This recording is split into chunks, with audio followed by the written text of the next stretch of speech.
Hello and welcome to today's story. My name is Philip, and I like to dive deep into scary Asian stories and cover them in my videos. If you have an interesting story you want me to cover, let me know in the comments. I always read all comments. For now, let's get into today's story, where we have a few terrifying stories to share.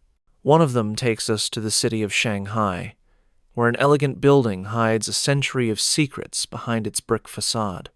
Built in 1924, Wukong Mansion was once a symbol of class and sophistication, but over time, it gained a far darker reputation. Locals call it the Ghost Mansion. By day, it stands proud among the city's historic streets. But when the sun sets, shadows crawl across its walls, and the building seems to breathe on its own. Residents speak of whispers that echo through the stairwells long after midnight.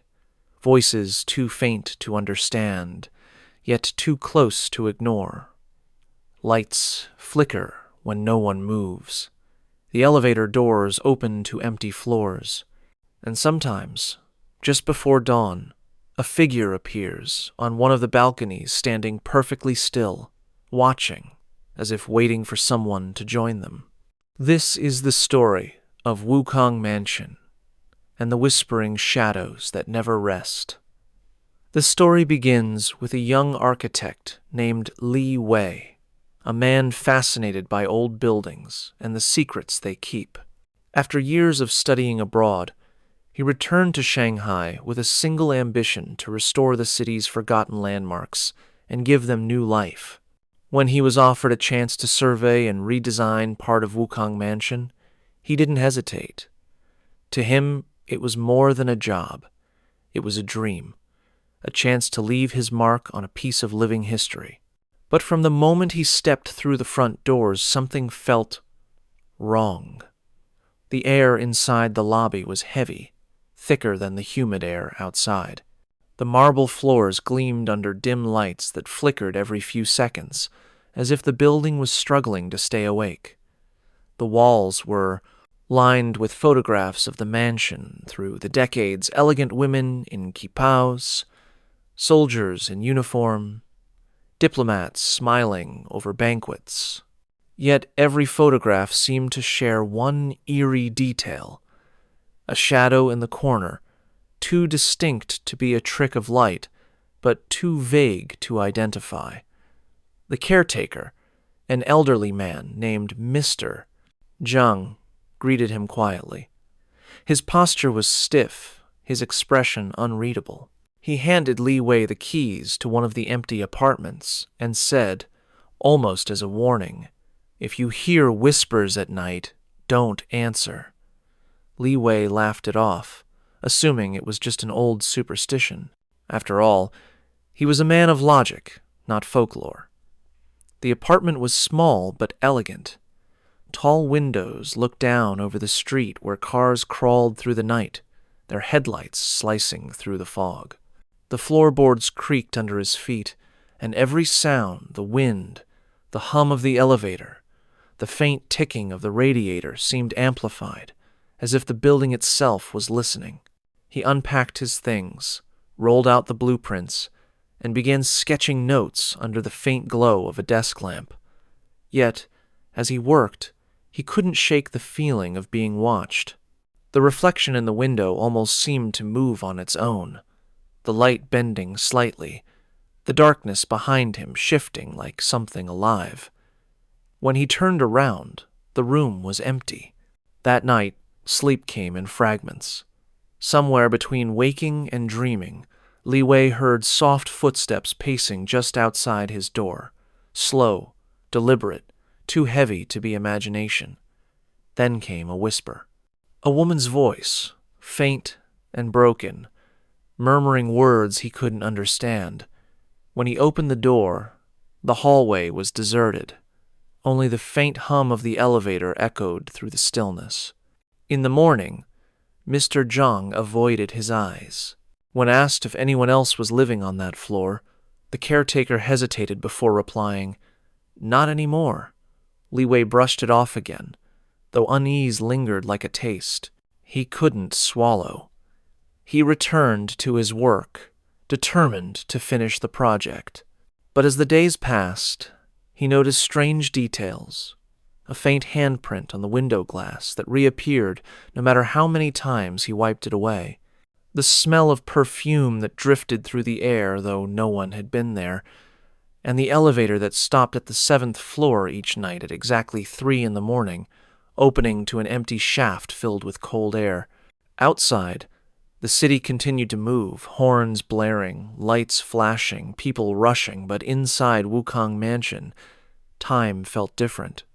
Slower, heavier, as though the building was caught between worlds, whispering fragments of memories that refused to die. Li Wei didn't know it yet, but the mansion had chosen him. It was on the 3rd evening that Li Wei began to sense that something about Wukong Mansion was deeply wrong. By then, he had settled into a quiet rhythm, morning coffee at the small cafe across the street, long afternoons measuring hallways and inspecting blueprints, and nights spent drafting new floor plans at his desk. The work was demanding, but the mansion seemed to have a presence of its own, a personality that refused to be ignored. Every creak, every echo, every shifting shadow in the corridor felt like part of a silent dialogue between him and the building itself. That night, a sudden power flicker broke his focus. The lights dimmed, then pulsed back to life with a faint electrical hiss. His reflection in the window trembled slightly, warping into something longer, thinner, not quite aligned with his movement. When he blinked, it was gone. Outside, a drizzle had begun to fall, turning the streets into streaks of silver under the dim glow of the street lamps. He decided to stretch his legs and walk through the corridors. The building's interior was labyrinthine, narrow hallways that bent at strange angles, doors sealed with rusted locks, and staircases that creaked with a low moan under each step. The deeper he went, the more the air seemed to change. It grew colder, the smell of dust giving way to something faintly metallic, like old blood.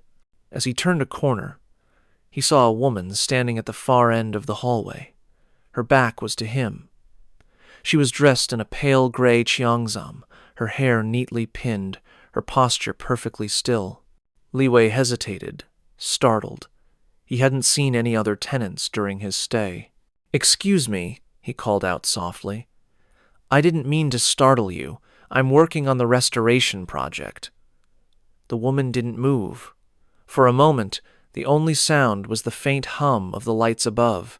Then, without turning around, she began walking away, slow, deliberate steps that echoed down the corridor. When she reached the corner, she disappeared. Curiosity overrode his caution. Li Wei followed. But when he turned the same corner, the hallway was empty. No doors had opened or closed, and there was no sound of retreating footsteps. Only the faint scent of jasmine lingered in the air, clinging to the walls like a memory.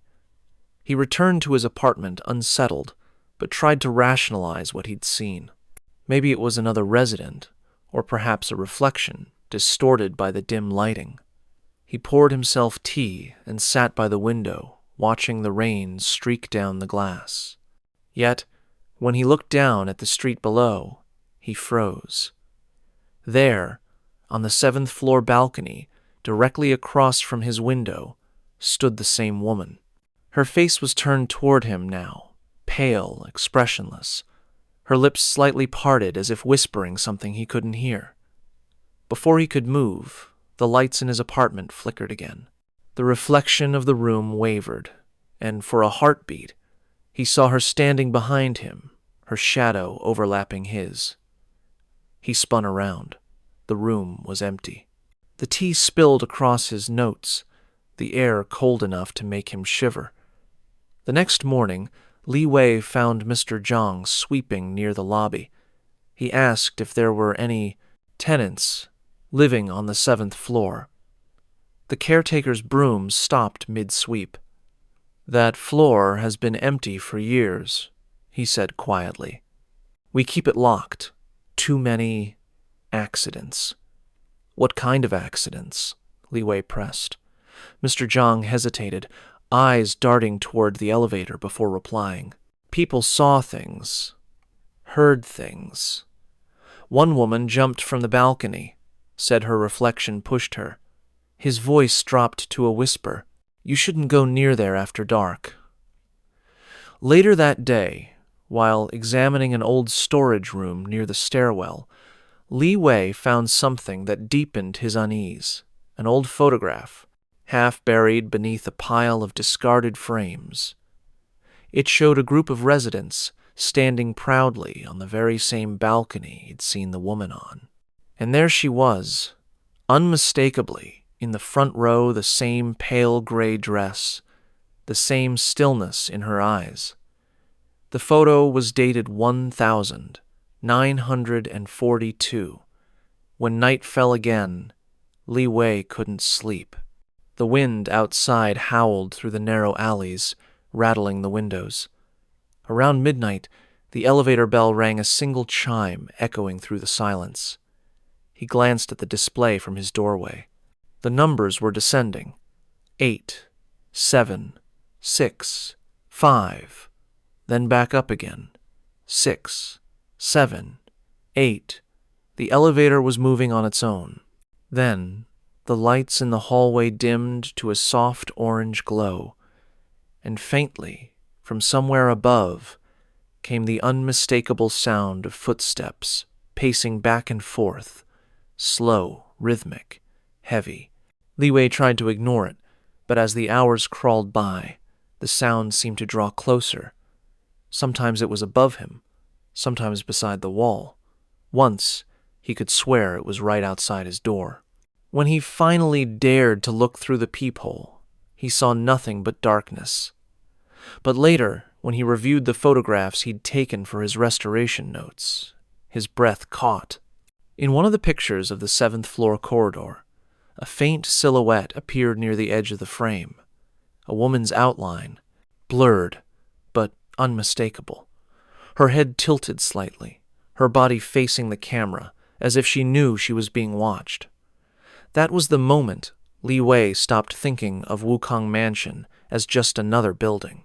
It was something else entirely, something alive.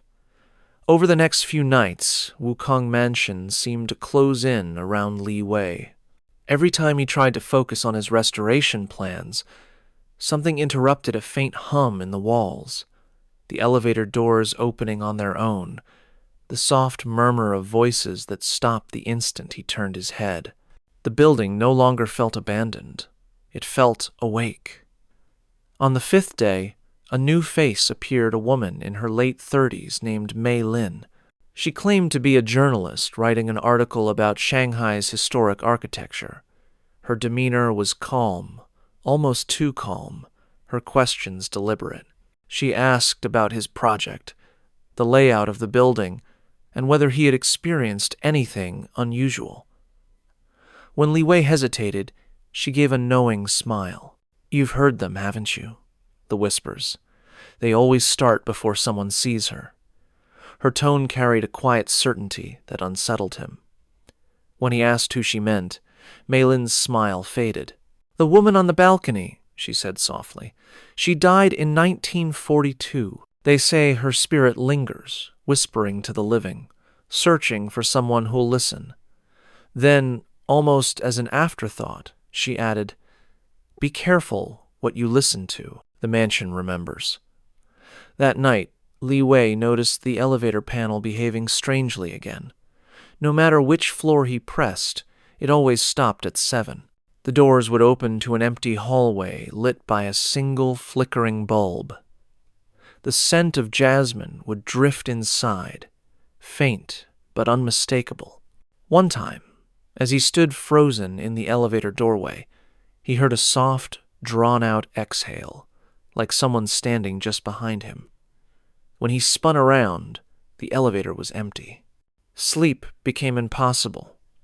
The whispers grew bolder, threading through his dreams and seeping into his waking hours.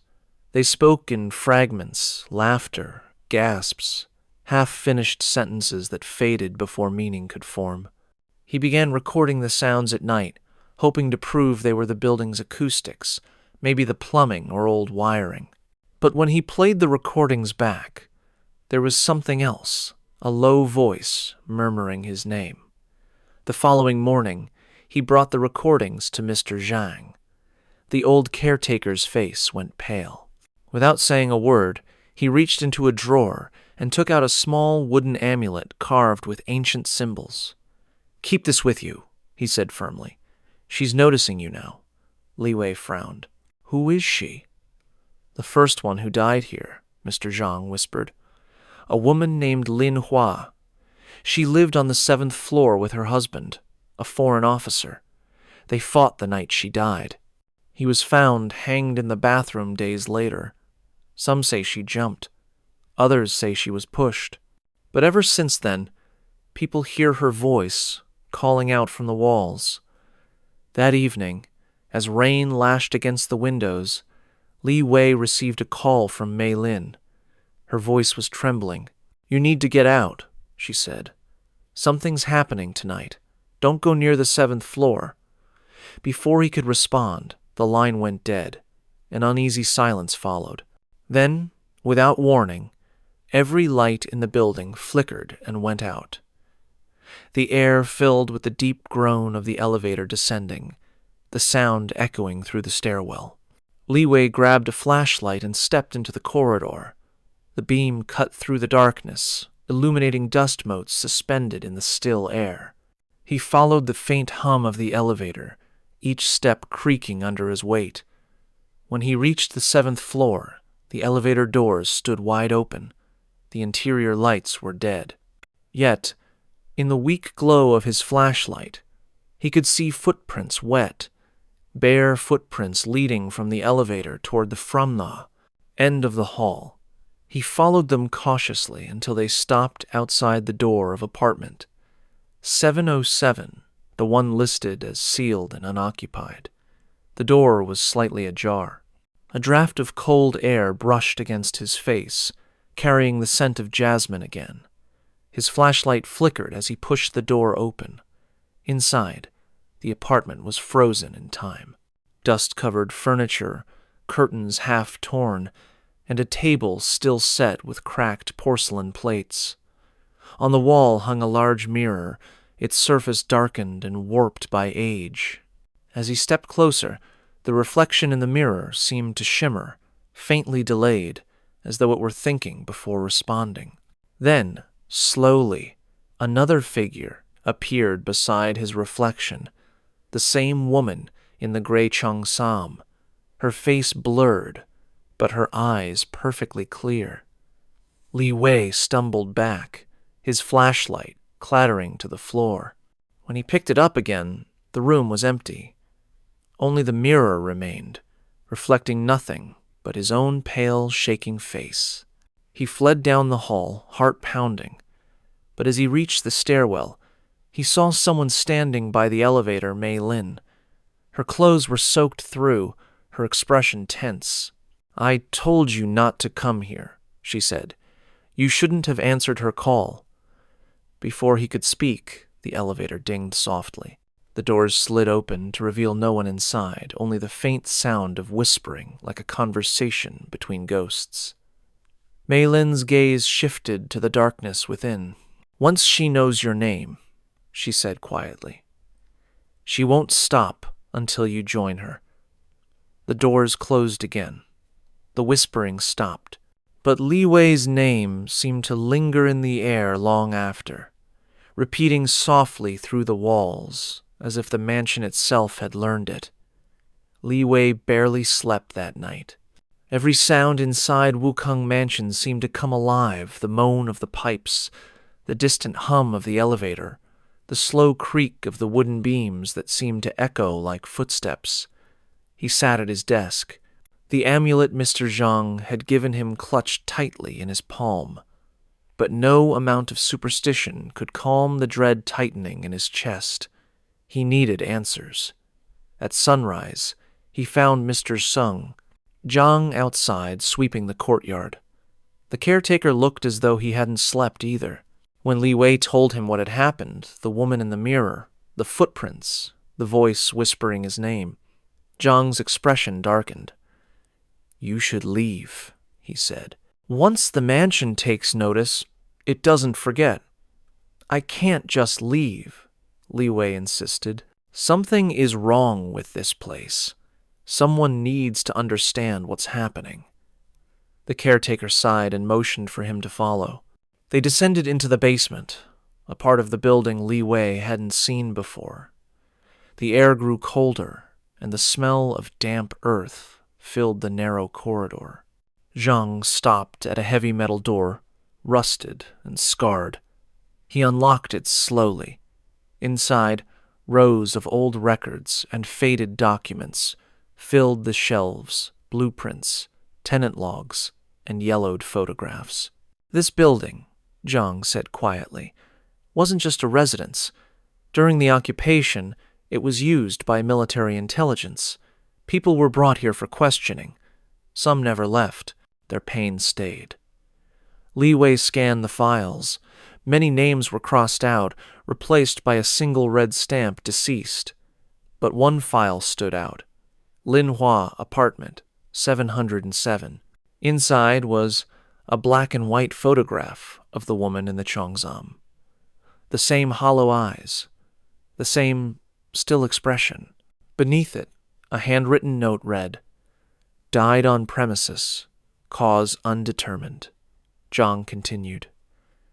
"When she died, strange things began happening. Whispers, lights flickering. A soldier claimed he saw her reflection move before he died. Since then, the building is fed on fear.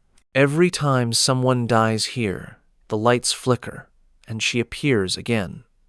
Li Wei stared at the photo. "So she's trapped here, reliving her death?" Zhang nodded. "And now, she knows your name." That night, a storm rolled over Shanghai. Rain hammered the windows, and thunder shook the building's old frame. The power flickered again, but this time it didn't return. Darkness swallowed the corridors. Li Wei lit a candle and tried to stay calm, but the whispers began almost immediately. Not from the hallway this time, from inside the walls. Soft voices overlapping, like dozens of people speaking in unison. The candlelight trembled, and for a brief second, shadows shifted across the ceiling, merging and separating like smoke. Then, 3 slow knocks sounded on his door. He froze. The sound came again. 3 steady knocks, then silence. Heart pounding, he reached for the doorknob. But before he could turn it, a whisper drifted through the keyhole, his own voice, perfectly mimicked, saying, "Let me in." Li Wei stumbled backward, terror gripping him. The amulet in his hand felt ice cold. Then, without warning, the door creaked open by itself. The corridor beyond was pitch black. His candle flickered violently, threatening to go out. He stepped into the hallway, calling out, "Mei Lin, is that you?" No answer. Only the sound of dripping water somewhere above. He turned toward the elevator. Its doors stood half open, darkness yawning inside. And faintly, he saw movement on the 7th floor display light. It was flickering rapidly. 7, 7, 7. As if stuck in a loop. Something was calling him. He took the stairs instead, climbing slowly, each step echoing in the silence. The higher he went, the colder the air became. When he reached the 7th floor, his breath came out in visible clouds. The lights above him flickered in rhythmic pulses, like a dying heartbeat. Apartment 707's door was wide open. Inside, the candlelight from his hand illuminated the same dust-covered room. The mirror, the cracked porcelain, the faint outline of footprints on the floor. But this time, something was different. The air shimmered faintly, as if the room itself were breathing. He approached the mirror again. His reflection stared back at him, pale, exhausted, afraid. Then, slowly, his reflection smiled. Li Wei's blood ran cold. He hadn't moved, but the reflection had. The mirror began to darken, swallowing light, until the glass turned almost black, and in that void, faces began to appear, dozens of them. Men, women, children, all whispering silently, their eyes hollow, their mouths moving in slow unison. Behind them stood Lin Hua, her expression blank, her eyes glowing faintly with a dull amber light. The whispers filled the room, louder now, overlapping until they formed a single, unified voice. Stay. The air grew thick, pressing down on his chest. Li Wei stumbled backward, gasping for breath, but the room felt smaller, the walls closing in. His candle went out. Total darkness. Then, hands cold and unseen brushed against his arms, his neck, his face. He screamed, striking out blindly, and when he hit the floor, the mirror shattered with a deafening crack. The whispers stopped instantly. Silence flooded the room, heavy and absolute. When he opened his eyes, he was lying alone amid shards of glass. But in every broken fragment around him, the same face stared back, not his own, but hers. Lin Hua's pale, unblinking eyes, multiplied 100 times over, staring up at him from every angle. And faintly, beneath the roar of thunder outside, came one final whisper, not from the mirror, not from the hall, but from inside his own head. You're part of the mansion now. When Li Wei awoke, the storm had passed, but the silence that replaced it was worse. Pale morning light leaked through the torn curtains, casting fractured shadows across the room. Every muscle in his body ached, and small cuts lined his arms and palms from the shattered glass. The mirror lay in pieces across the floor, its frame tilted, its surface reflecting only fragments of the cloche ceiling. For a long time he couldn't move. His mind throbbed with the memory of whispers and faces. But the most terrifying part wasn't the haunting or the voices. It was the feeling that something inside him had shifted, as though the mansion had left its mark on him. He dragged himself up, his clothes damp with sweat, and stumbled to the door. The corridor outside was eerily quiet. Even the hum of the elevator was gone.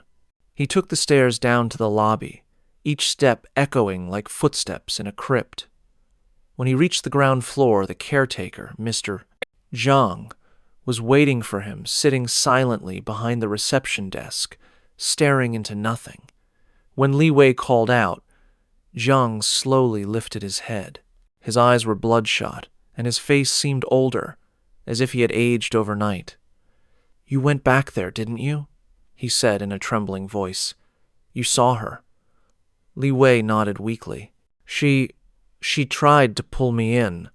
I broke the mirror, but she's still there. I saw faces, dozens of them. Mr. Zhang exhaled heavily and motioned for him to sit. "Breaking the mirror won't end it," he said. "That mirror was a boundary, not a curse. It kept them contained. You opened it." Li Wei felt the blood drain from his face. "Contained? You mean the mansion is a cage?" Zhang interrupted. "It traps those who die here. The reflections are their prison. Every face you saw belonged to someone the building claimed. And now, it's found its next one." The words hung in the air, heavy and suffocating. Li Wei looked toward the large lobby windows. The sunlight outside looked real, but somehow distant, like a scene projected on glass. He pressed his palm to the window cold. Too cold. Zhang leaned forward. "You said she spoke to you. What did she say?" Li Wei hesitated. "She told me to stay, that I was part of the mansion now." At that, Zhang's expression hardened. "Then it's already begun. You're hearing the call." "He? opened an old drawer behind the desk, and took out a small leather notebook. It was worn, the pages yellowed, the corners curled. On the cover, written in faded ink, were the words, "The Wukong Record." Zhang handed it to him. "Every person who has heard the whispers has left their account in here. Some vanished, some went mad. A few survived long enough to write what they learned." Li Wei opened the notebook. The handwriting varied neat, cursive, hurried scribbles, shaky lines that trailed off mid-sentence. But one page caught his attention. It was dated the 14th of June, 1984. The entry was brief, but chilling.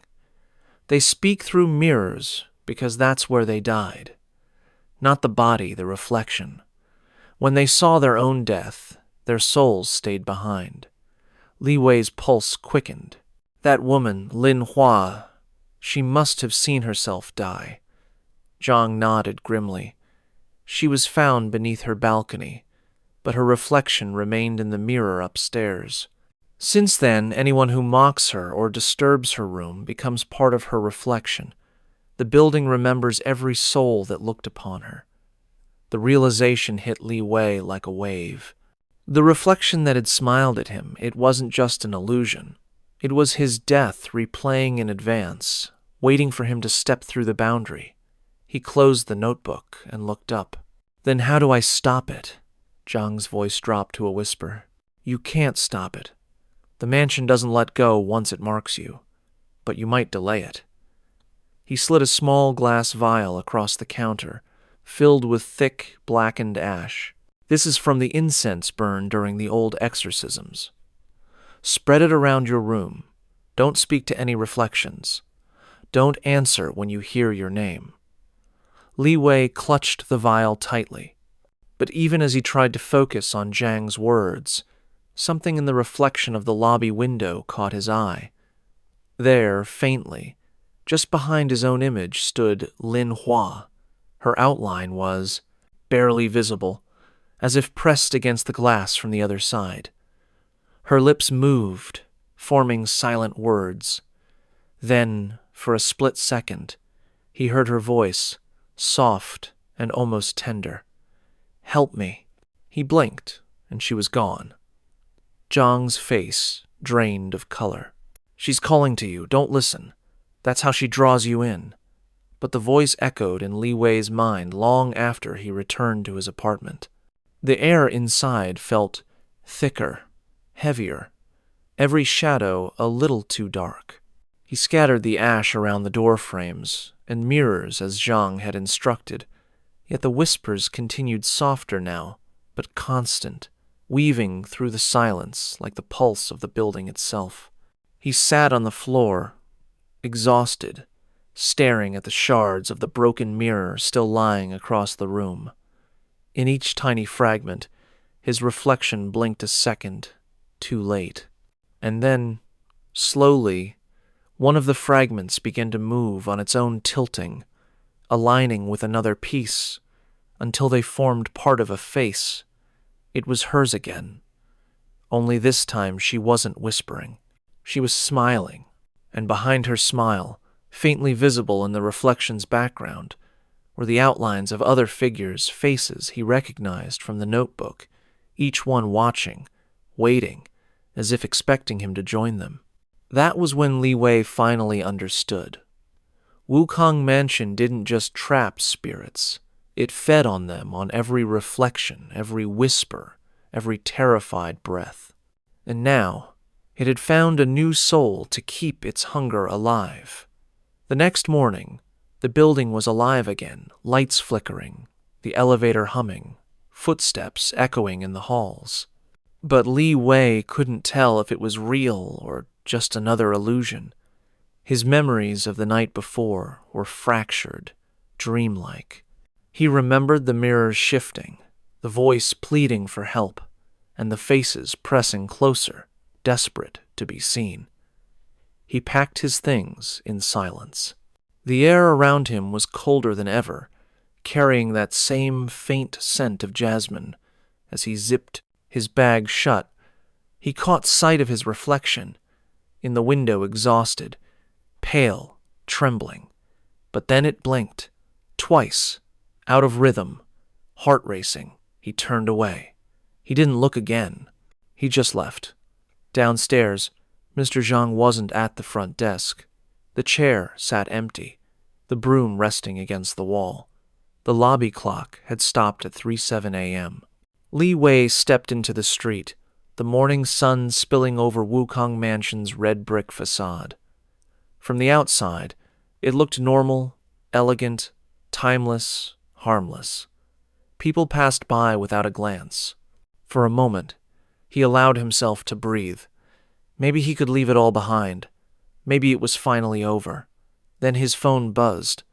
An unknown number. He hesitated, then answered. A familiar voice whispered softly through the speaker. "You shouldn't have left me." The line went dead. He looked up toward the 7th-floor balcony. A figure stood there, still as stone, staring down at him. The same pale Kyongsum, the same lifeless posture. But this time, something was different.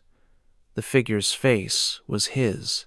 Li Wei stumbled backward, his pulse hammering. When he blinked, the balcony was empty. Yet, in the window beside him, the reflection remained his own face, smiling faintly, eyes cold and unblinking.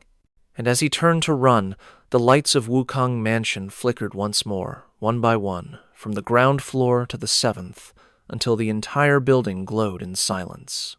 Inside the glass, a whisper lingered, soft, eternal.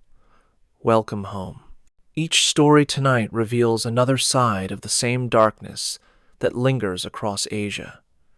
Places where the line between the living and the dead is dangerously thin. From the whispering halls of Wukong Mansion in Shanghai to the mist-covered rice fields of northern Thailand, the restless find new voices, new hosts, and new ways to be remembered. Some linger in mirrors, others in flesh. What binds them is the same truth. Once the unseen takes notice of you, it never truly lets go. Our next story unfolds deep in rural Thailand, where an innocent young woman became the vessel for something ancient, jealous, and far from human. This is the terrifying tale of the possession of Mei Chan. The story begins in the remote village of Mei Chan, tucked deep within the misty hills of northern Thailand. The air there is heavy with the scent of lemongrass and smoke from old incense, the kind villagers burn each evening to keep spirits away. Time seems to move slower, and Mei Chan roosters crow before dawn. Dogs bark at unseen shapes in the dark, and the nights are so still you can hear the hum of insects echo between the bamboo houses. Chan was 21, quiet and well-liked. She lived with her mother in a small wooden home at the edge of the rice fields. Her days were simple, tending to the family's crops, fetching water from the well, preparing offerings at the village shrine. She had plans to marry her childhood sweetheart after the harvest season. Life, though humble, was peaceful. But peace never lasts long in places where old spirits still wander. It began with whispers. Late one night, her mother heard Chan talking in her sleep words she couldn't understand, spoken in a strange, rhythmic tone. The next morning, Chan remembered nothing. The following night, it happened again, louder this time. The voice wasn't her own. It was deeper, older, carrying a strange sadness that chilled her mother's blood.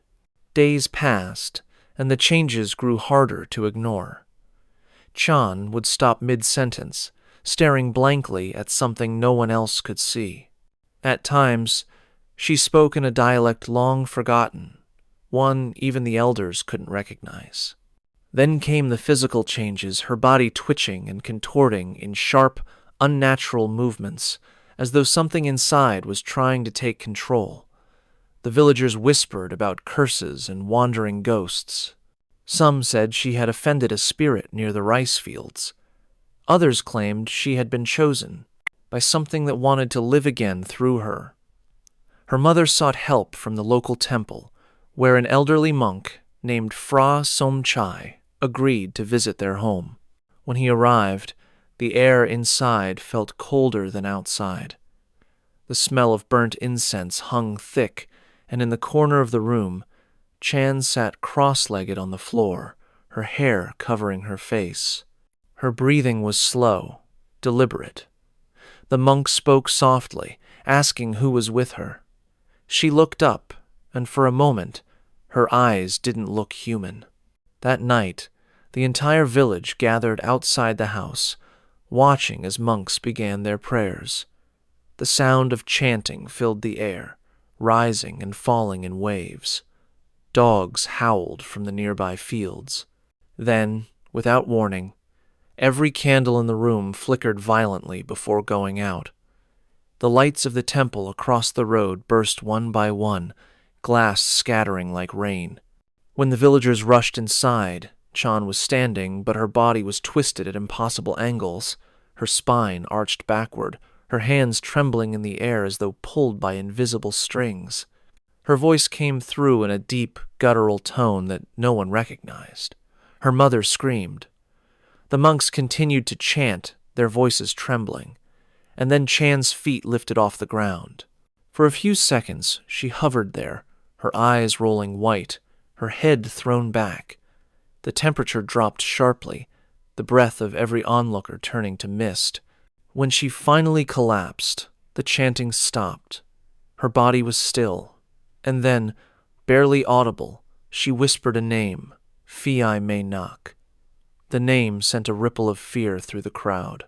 Everyone in Thailand knew the legend of May Nak, the ghost of a woman who died during childbirth but refused to leave her husband, haunting the living out of love twisted into obsession. But May Nak belonged to another time, another place. Why would her name be spoken here? As dawn broke over the hills, the monks warned the family not to stay in the house. "She has been touched," Fra Somchai said softly. "When May Nak reaches out, she doesn't let go easily." That morning the villagers sealed the house, but no one dared to burn it down. And for nights afterward, smoke rose from its windows, thin trails of incense drifting into the sky, as though someone inside was still making offerings to something unseen. In the days that followed the ritual, Mei Chan's house remained sealed. Yet something in the village began to shift. The monks said the spirit had been pacified, but the air around the house still carried a chill that made skin prickle. Children were forbidden to play near it, and farmers whispered prayers when passing the property at dawn. Chan herself remained quiet, but changed. She spoke little, often staring off toward the rice fields, as if listening to something distant. Her mother noticed the way her daughter's posture seemed tense, her shoulders rigid as though she were constantly fighting something inside. At night, she would wake to the sound of soft humming from Chan's room, the same melody that had been heard during the possession.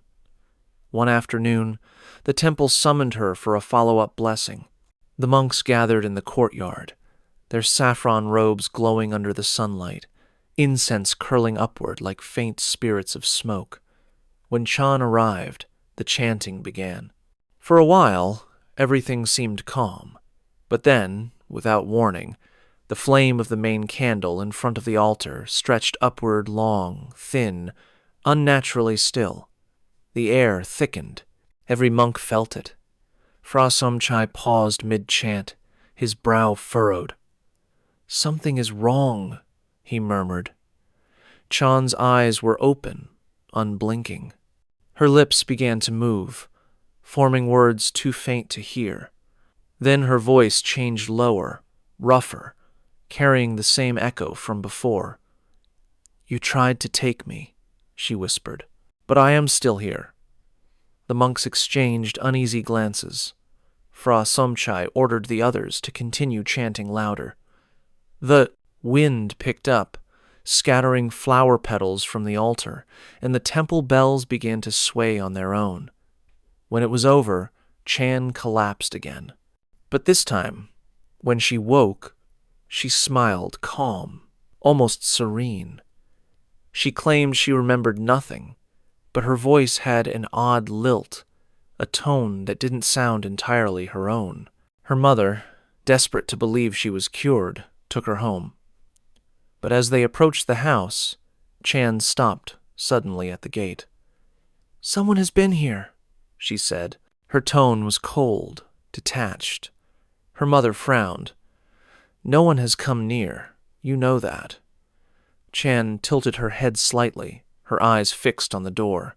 "She's waiting inside." That night, strange things began again. It started small, the sound of soft footsteps in the hallway, even when both of them were in the same room. Offerings left at the family shrine were found knocked over by morning, the bowls of rice scattered, the incense snapped clean in half. The smell of burning jasmine lingered, even when no candles had been lit. At first, the villagers dismissed it as fear and imagination.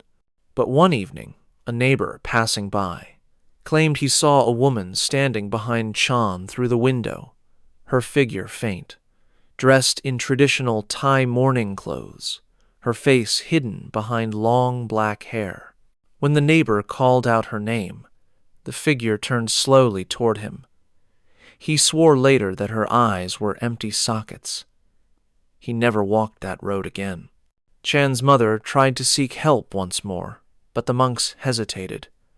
They believed the spirit might not have been driven out at all, only angered.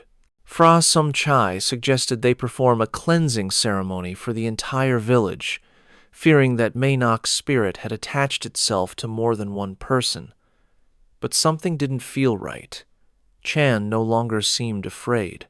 In fact, she began spending her nights sitting by the rice fields, whispering softly into the wind. Villagers who passed by claimed they heard two voices, Chan's and another, overlapping hers like an echo. Then came the night of the rain. A heavy storm rolled across the hills, lightning flashing over the darkened fields. The villagers huddled inside their homes, listening to the downpour. Around midnight, Chan's mother woke to the sound of laughter, soft, melodic, coming from outside. When she looked through the window, she saw her daughter standing in the rain, her long hair plastered against her face, her white dress soaked through. But she wasn't alone. Just behind her, half hidden by the rain, stood another woman, tall, pale, her arms draped around Chan's shoulders like a lover's embrace. The figure's face was blurred, shifting with every flash of lightning. But one thing was clear, both of them were smiling. Terrified, her mother ran outside, but when she reached the spot, Chan was alone. The rain had stopped suddenly, as if cut short. The air smelled faintly of jasmine and smoke.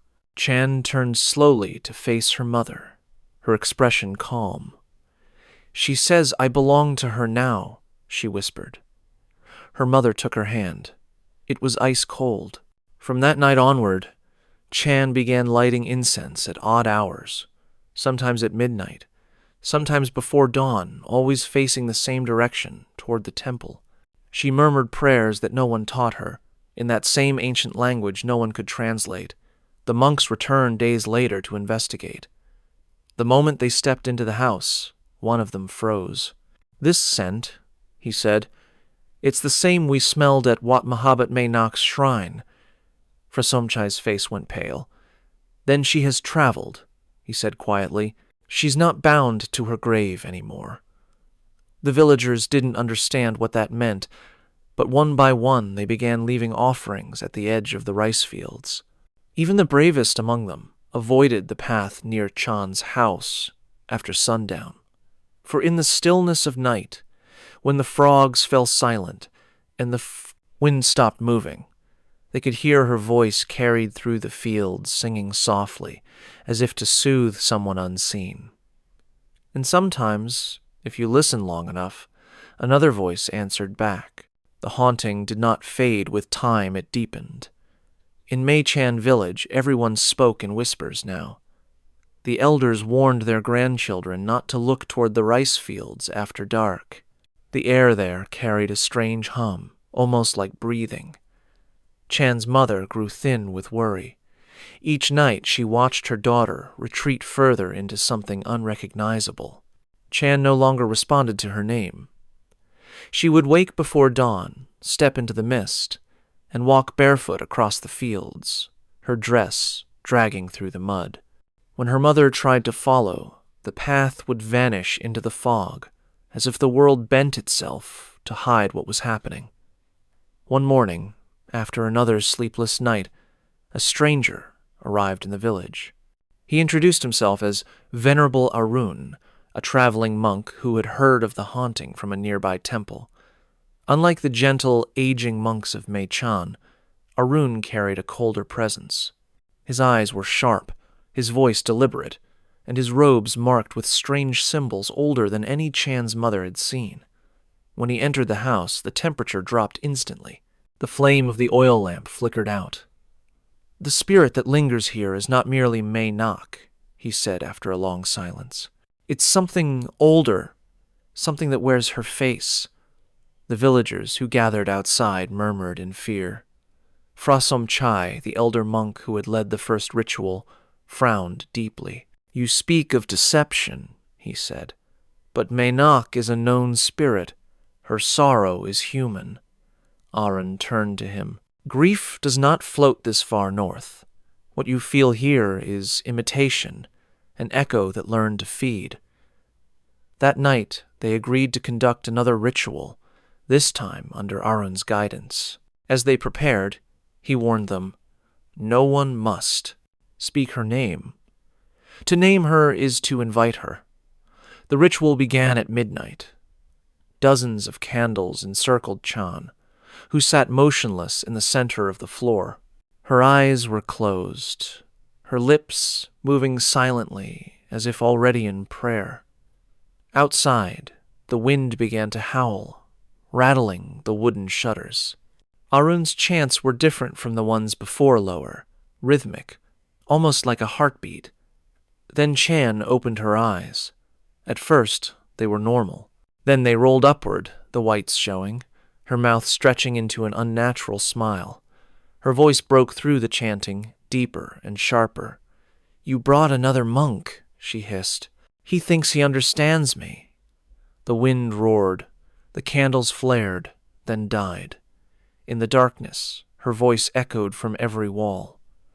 "He doesn't know. I was here before she died. I was here before the rice grew." Arun stepped forward, holding a small brass bowl filled with blessed water. The air around him shimmered with heat, though the room was cold. "Show yourself," he commanded. Chan's body arched violently, her fingers clawing at the floorboards. Her hair rose as though weightless. Then came a scream so shrill it made the walls tremble. Outside, every dog in the village began howling in unison. The other monks continued chanting, but their voices faltered when the house began to shake. Cracks split along the ceiling. Pots fell from the shelves. And suddenly, amid the chaos, Chan's mother screamed, not from fear, but recognition. On the wall beside her, the shadows were moving. They formed the outline of two figures, a woman holding an infant, Mei-nak's legend. But as the light shifted, the shadow distorted. The infant's head twisted backward, and the woman's mouth stretched open wide enough to swallow it whole. Arun threw the blessed water toward the shadow. The walls hissed like burning flesh. Chan collapsed. Silence fell, broken only by the heavy sound of rain outside. Then, slowly, Chan's eyes opened. Again, her voice was soft now, fragile. "She's angry," she whispered. "You shouldn't have made her remember." Arun's expression hardened. She was never forgotten.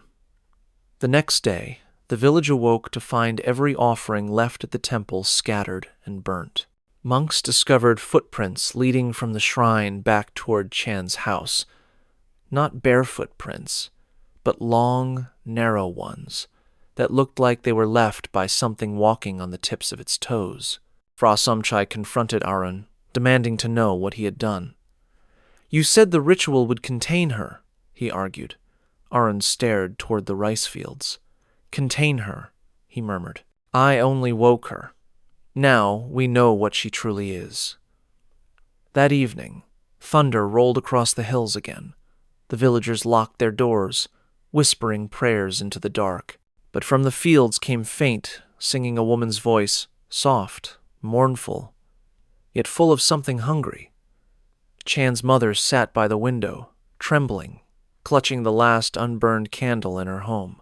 The flame flickered weakly as her daughter's voice joined the one outside, and for a fleeting moment, through the thin walls, she heard laughter, two women laughing together in the night.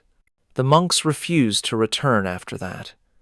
Even Arun disappeared before dawn, leaving only a single note carved into the temple door. She wears love like a mask. Do not let her find another face. The night Mei-chan's haunting reached its breaking point. The entire village seemed to hold its breath. No one slept.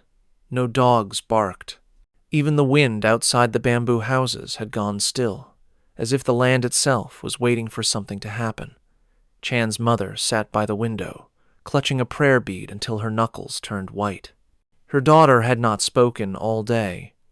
She simply sat on the floor, her eyes half closed, her head tilted as if listening to a voice only she could hear. The monks who once promised to protect them had fled. Even venerable Arun, the traveling monk with the cold eyes, had vanished without a trace. Then, just before midnight, the air changed. The insects stopped buzzing. The oil lamp flickered once, twice, then went out. And in the darkness, Chan began to hum. It was the same melody that had haunted her sleep, the same one that villagers had heard drifting through the rice fields. But now it sounded different, layered, deeper, as though another voice was humming with her. Her mother's breath caught in her throat. "Chan," she whispered. Her daughter's head turned slowly toward her, but her eyes were not her own.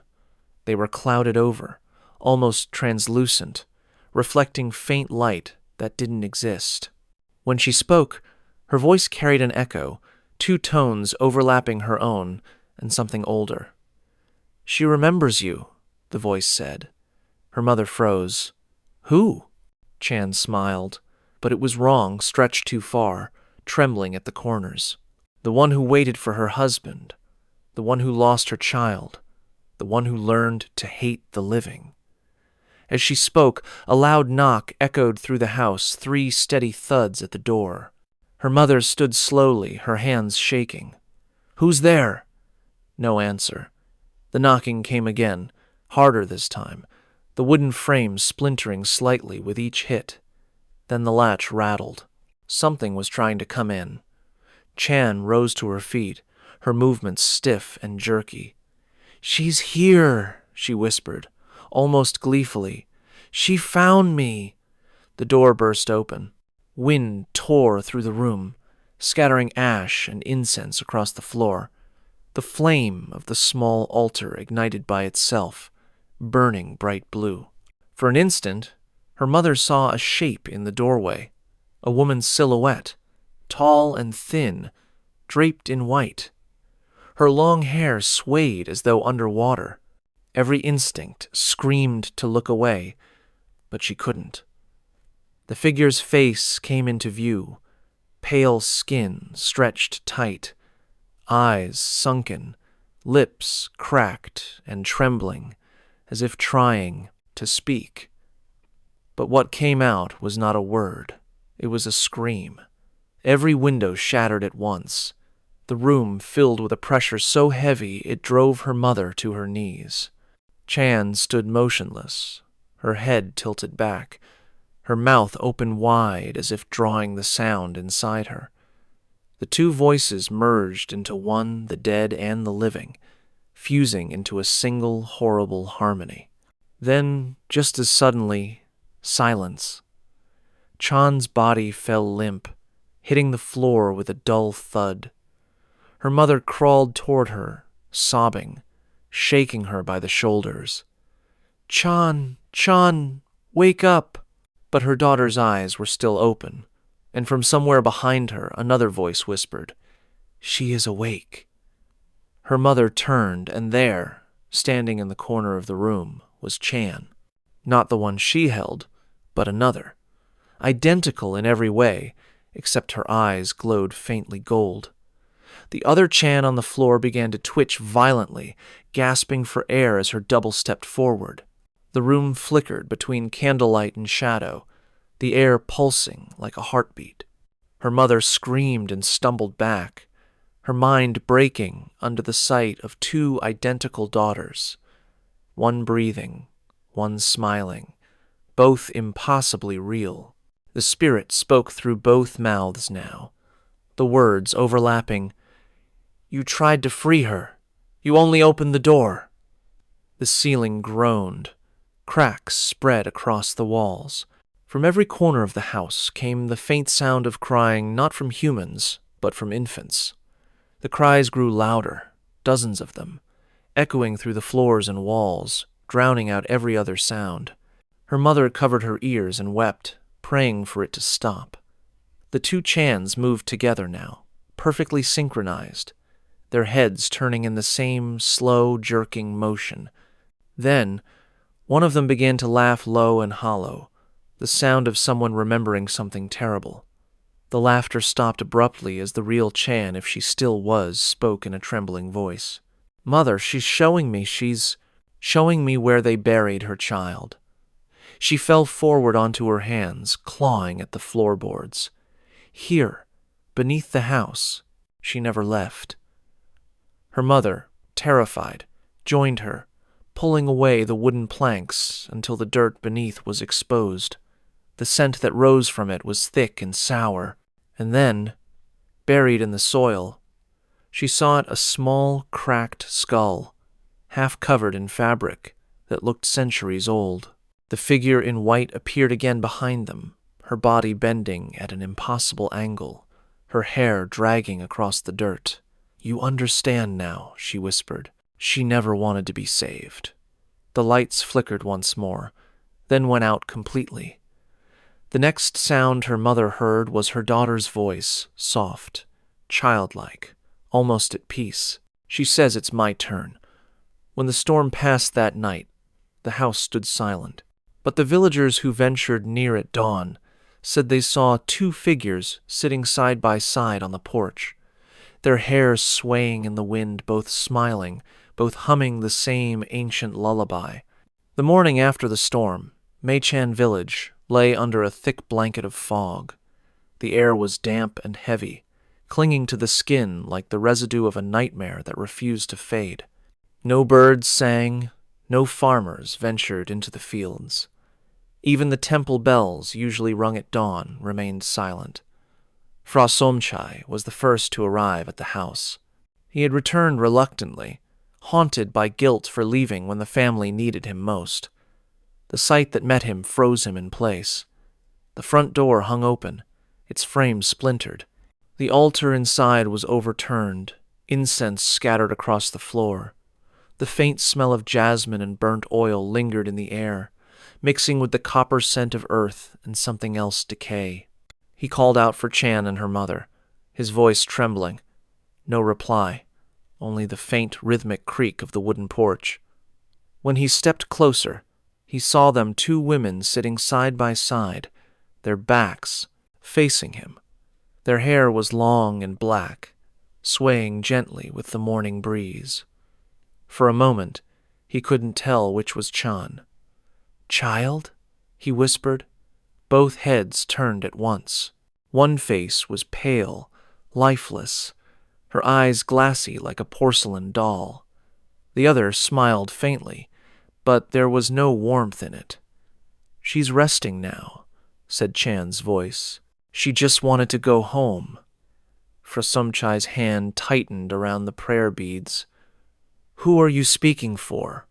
Chan tilted her head slightly, her expression unreadable. "For her. For all of them. The ones who were left behind. The ones who couldn't let go." The monk took a cautious step forward.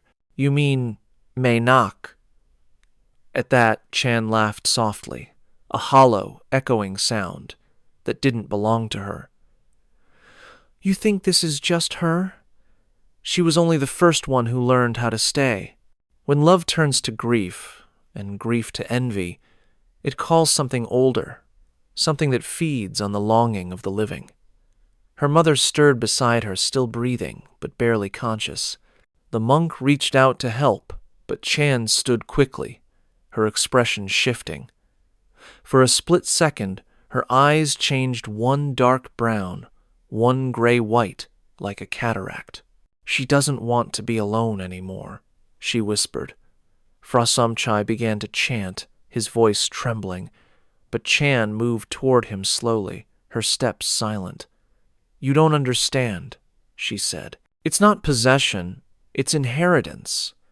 The word struck him harder than any scream. Inheritance? Chan nodded. The moment she said Maynak's name, she invited her. But it wasn't Maynak who answered. It was what waits behind her. Every story, every prayer, every frightened whisper gives them shape, and every time you speak their names, they remember themselves. The monk faltered in his chanting, realization dawning. We made her stronger, he whispered. Chan smiled. You gave her life again. Her mother stirred then, opening, her eyes weakly. Chan, please. The young woman crouched beside her, brushing the hair from her mother's face with a tenderness that was almost human. It's all right, Mother. She says I can rest soon. The fog outside thickened, swallowing the fields, the temple, even the Sunday. The air inside the house pulsed like a heartbeat. Through the walls came faint sounds, whispers overlapping each other, the murmurs of countless voices, some sobbing, some laughing, some calling out the same name again and again, Maynak. Fra Somchai clutched his beads tightly and forced his voice louder. Release her, he cried.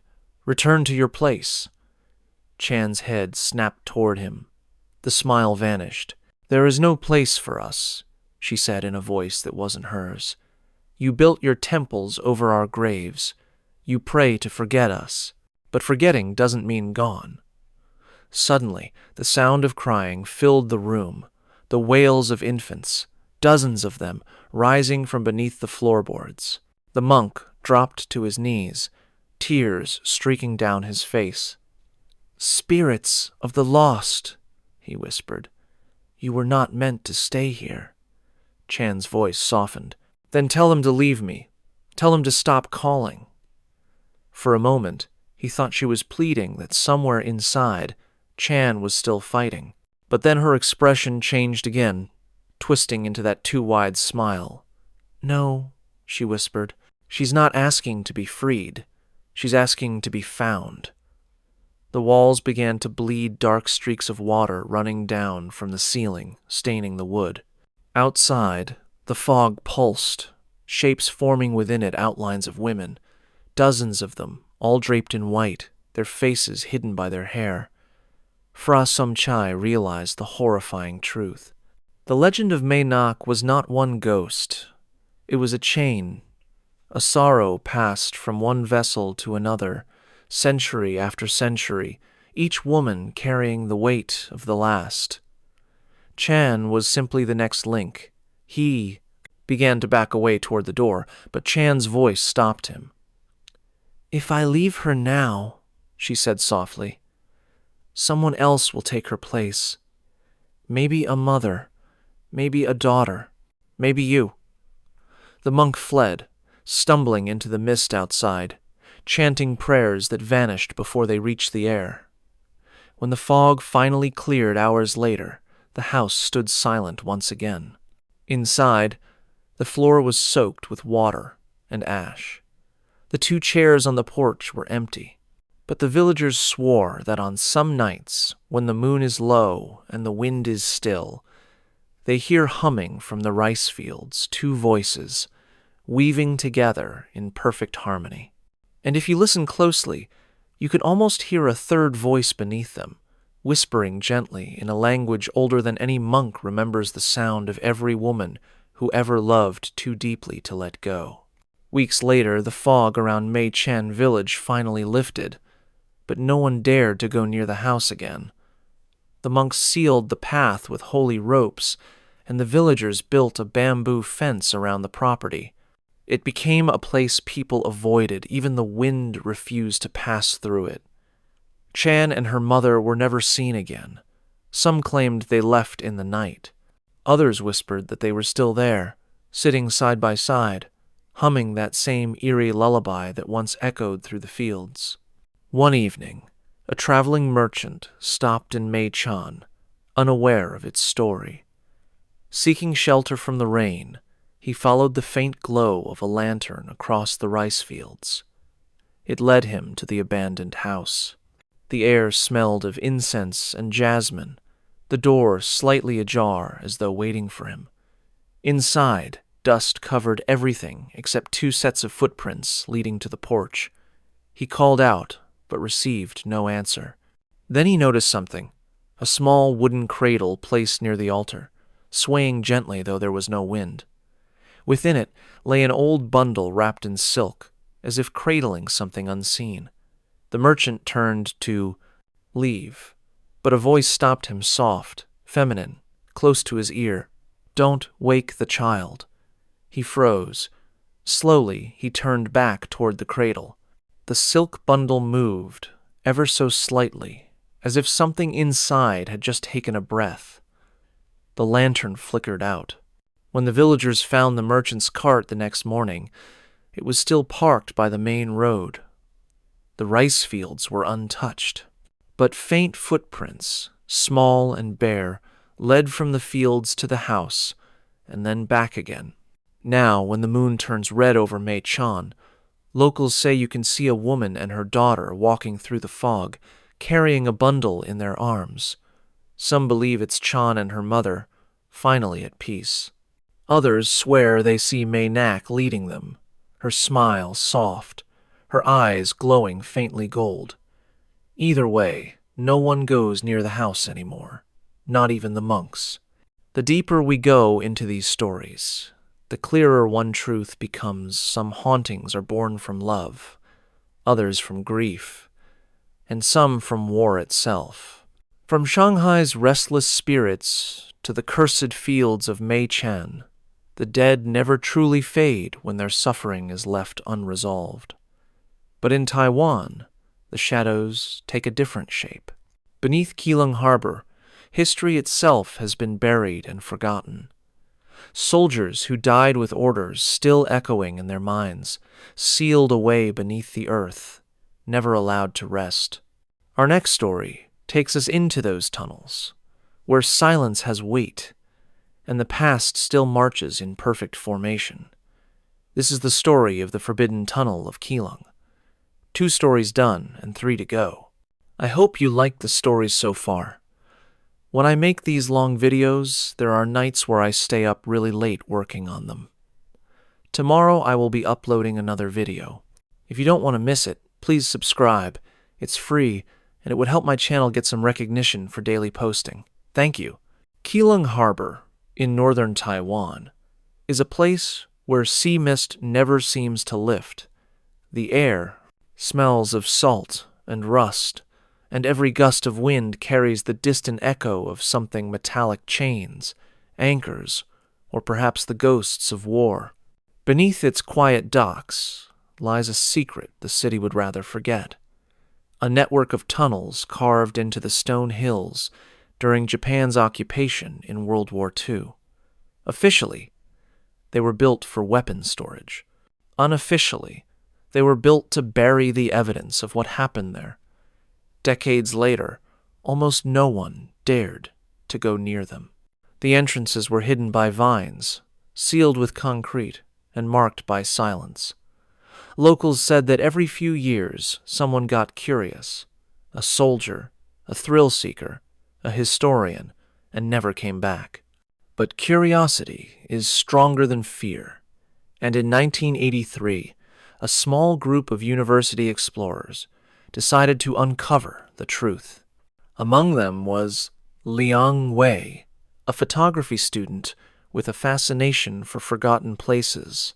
He'd heard the rumors since childhood tunnels where voices shouted in Japanese long after the soldiers had died, where flashlights flickered out all at once, and where footsteps followed from the dark, though no one else was there.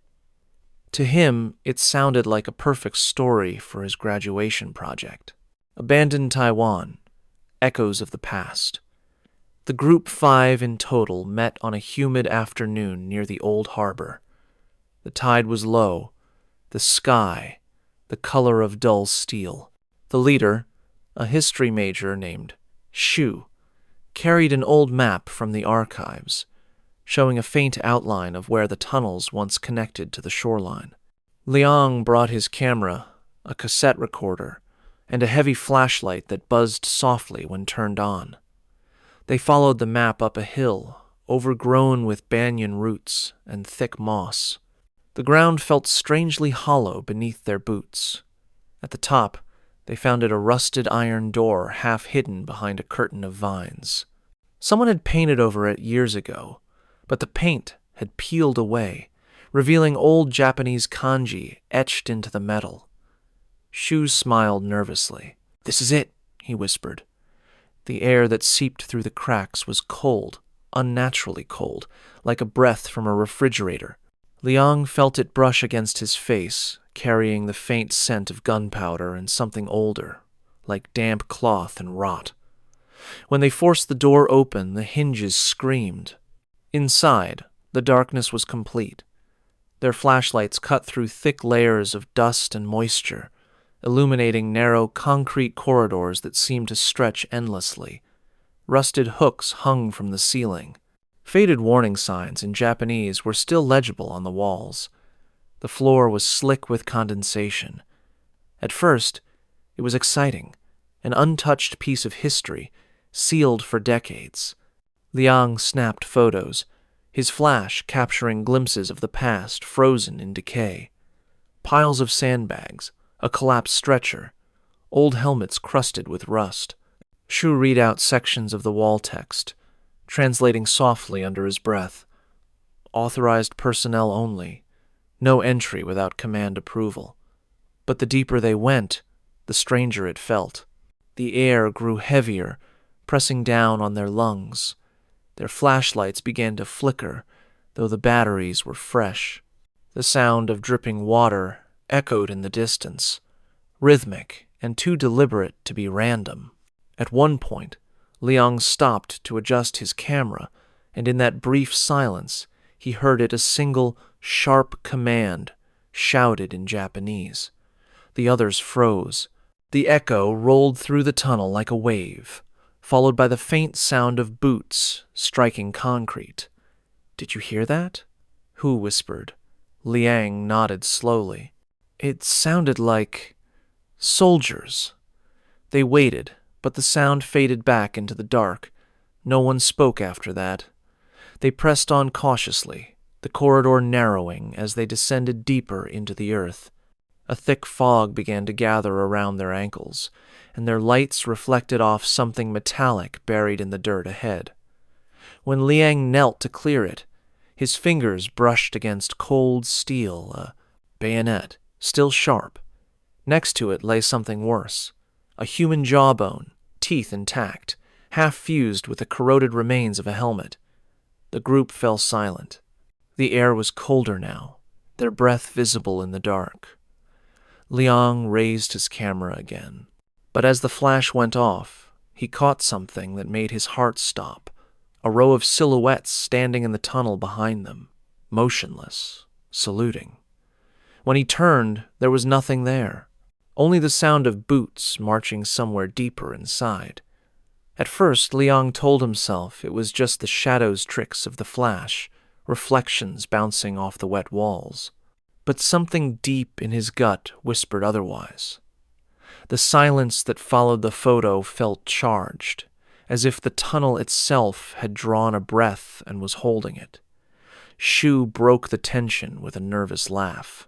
"Probably just us," he said, glancing behind them. The light can do weird things underground." No one replied.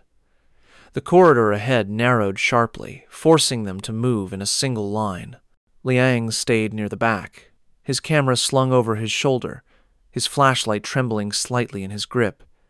The walls seemed closer now, slick with condensation. Every sound, their footsteps, their breathing, bounced back louder, distorted, until it felt like something else was walking with them. They stopped at a junction. Two paths split apart, one sloping upward, the other descending deeper into the earth.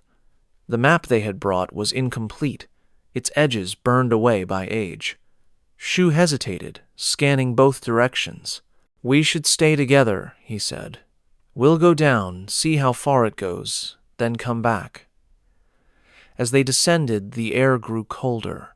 A faint hum filled the space, not machinery, not wind, but something lower, almost like chanting. Liang switched on his cassette recorder, hoping to capture it. The hum stopped immediately. "Did you turn that off?" one of the others asked. "No," Liang whispered. "It just stopped." They pressed on. The beam of Liang's flashlight swept across old crates stacked along the wall, stamped with Japanese writing. One crate had burst open, revealing ammunition casings scattered across the ground. Another contained bones, dozens of them, yellowed and brittle. Someone had stacked them neatly, almost respectfully, as if preparing for a burial that never came. One of the students, May, knelt to inspect them. "There's something written here," she said, brushing away dust from the concrete wall behind the crates. The words, scrawled in charcoal, were in Japanese uneven and rushed, as if written in desperation. Shu leaned in, reading softly. "We were sealed inside. No command, no light. We can still hear them marching." A chill rippled through the group. The air around them seemed to vibrate with a low, distant rumble, the sound of boots striking stone, faint but rhythmic, like a heartbeat in the earth. "Let's head back," one of the others said quickly. "We've seen enough." But Shu shook his head.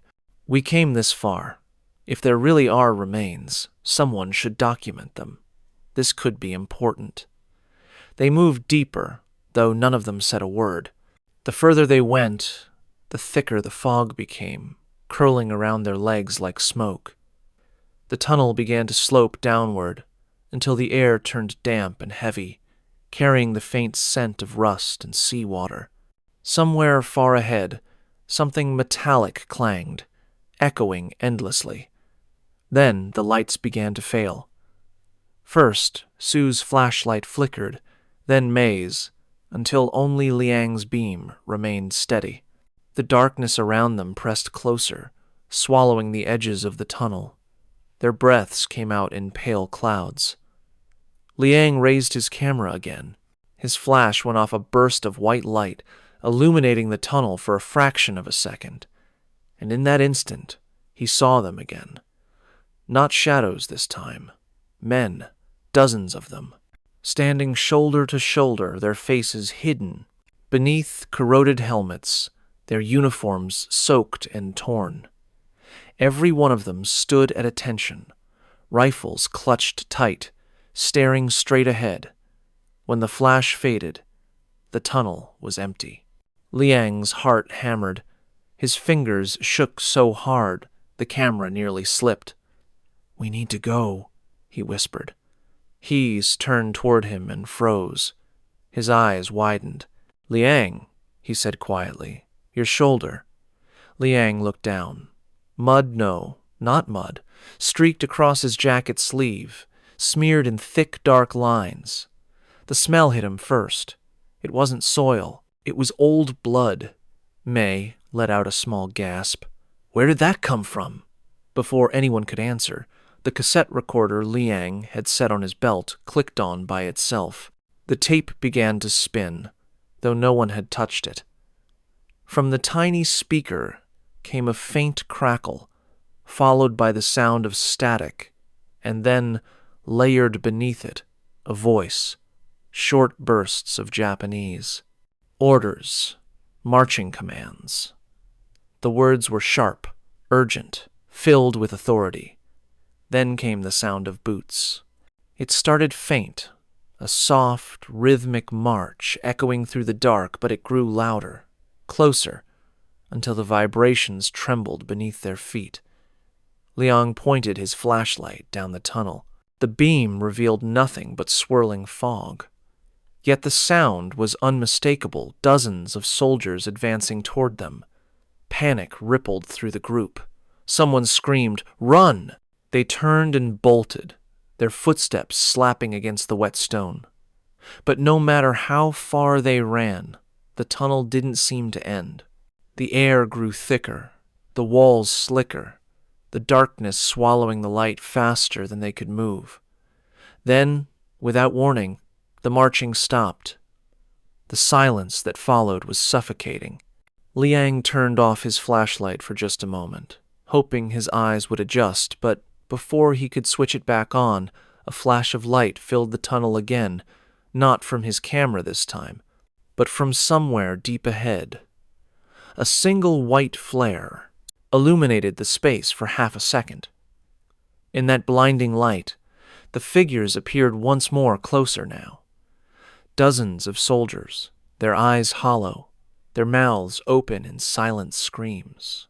When the light vanished, the only thing left was the faint echo of a gunshot, rolling through the tunnel like thunder. And then absolute silence. The air inside the tunnel had changed. It was no longer simply cold. It felt pressurized, as though the mountain itself were exhaling in slow, uneven breaths. The group huddled together in the dark, the echoes of that single gunshot still pulsing in their ears. None of them spoke for a long moment, too afraid that even a whisper might draw something closer. When Liang finally found his voice, it was shaky. "Did anyone else hear the order?" Sue nodded, pale-faced. It said, "Ready arms." I studied enough Japanese to recognize it. May shivered. "But they're not here," she said, her voice small. "They can't be. They're dead." Another sound interrupted her, the metallic click of something dropping onto the floor. A shell casing, old and tarnished, spun slowly before coming to rest near their feet. That was when their flashlights flickered back to life, all at once, flooding the corridor in a pale, unsteady glow. What they saw ahead made their blood run cold. The tunnel walls were no longer smooth concrete. They were covered with something that looked like soot, but when Liang stepped closer, he realized it wasn't soot at all. It was hundreds of blackened handprints pressed into the stone, some large, others small, all facing outward, as if clawing to get free. "Let's go back," May whispered, gripping Liang's sleeve. "We shouldn't be here anymore." But before they could move, another voice echoed through the corridor, distant at first, then clearer. It was a man's voice, speaking fluent Japanese, his tone commanding, crisp. Liang didn't understand the words, but the authority in them sent a shiver down his spine. The command repeated, louder. Shu froze, his mouth slightly open. He said, "All units, advance." Then the marching started again. This time, it wasn't distant. It was everywhere above them, behind them, all around. The tunnel floor trembled under invisible boots. Their flashlights swayed wildly as the sound of metal clanked against stone. Somewhere behind them, water began dripping faster, forming a steady rhythm that matched the phantom march. Liang grabbed his recorder again. The red light was blinking, even though he hadn't pressed play. The tape spun, recording everything. The voices, the boots, the strange hum vibrating through the walls. And then came something new. A whisper, low and almost human, layered beneath the noise. At first, Liang thought it was feedback. Then he realized it was speaking in Mandarin, his own language. "You shouldn't have opened it." He froze. Did anyone keep moving? Shu snapped. We have to get to an exit. They moved quickly now, deeper into the tunnel, their breaths short and panicked. The passageway widened slightly, leading into a large chamber. The floor was uneven, scattered with debris and broken crates. In the center stood a rusted metal door, half open, its hinges bent. A sign above it read, in fading characters, Armory, B7. We can rest here, Su said, though his voice lacked conviction. Liang swept his flashlight across the chamber and stopped. A line of helmets sat neatly along one wall, each resting on top of a skull. Rusted rifles leaned beside them, their barrels fused with the bone by time and corrosion. It looked like a graveyard disguised as a barracks. Then something shifted. The helmets began to tremble, one after another, rattling in a wave down the line, as if invisible hands were lifting them. The air filled with the faint, rhythmic sound of breathing, labored, raspy, and in perfect unison. May screamed. Shu grabbed her arm and pulled her toward the exit. Run! They stumbled back into the corridor, their flashlights bouncing off the walls. Liang turned to follow and saw someone standing in the armory doorway. At first, he thought it was one of his friends. Then the figure stepped forward, revealing the rotted uniform of a Japanese officer. His face was half gone, eaten away by time, but his eyes, clouded white, were fixed directly on Liang. In his hands, he still clutched a pistol. The officer raised it slowly. Liang ducked as the gun fired, the sound deafening. But there was no bullet, only the echo, a hollow blast that rolled through the tunnels, shaking dust from the ceiling. When he looked back up, the officer was gone. The others had vanished too. Only May's flashlight lay flickering on the ground, spinning slowly in a puddle of water. Liang picked it up, his pulse racing. Shu Mei! No answer. He turned in a circle, the beam of light cutting through thick fog that now filled the tunnel. The marching had stopped, replaced by faint whispers that bled together into a single rasping chant. He couldn't understand the words, but they seemed to come from inside the walls, echoing like trapped voices trying to escape. Then, the recorder on his belt clicked again, switching from REC to play.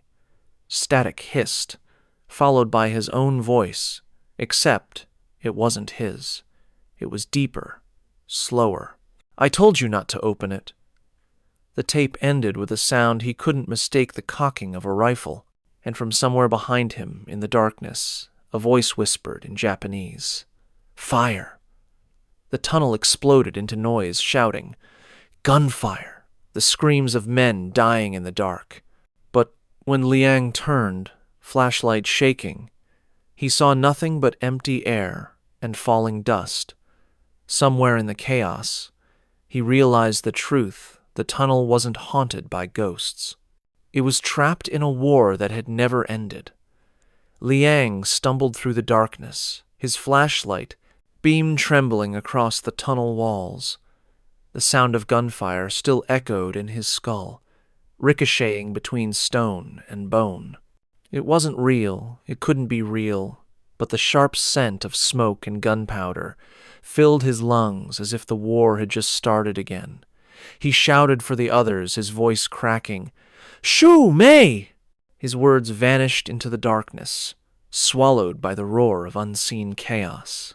The tunnel shook under his feet, and for a fleeting second, he swore he saw silhouettes rushing past him, soldiers in tattered uniforms, their mouths open in silent screams, running towards something unseen.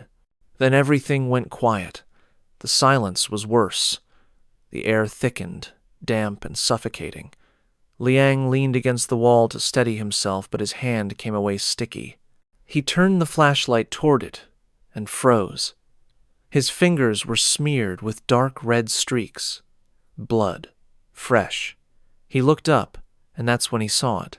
The wall was no longer just concrete.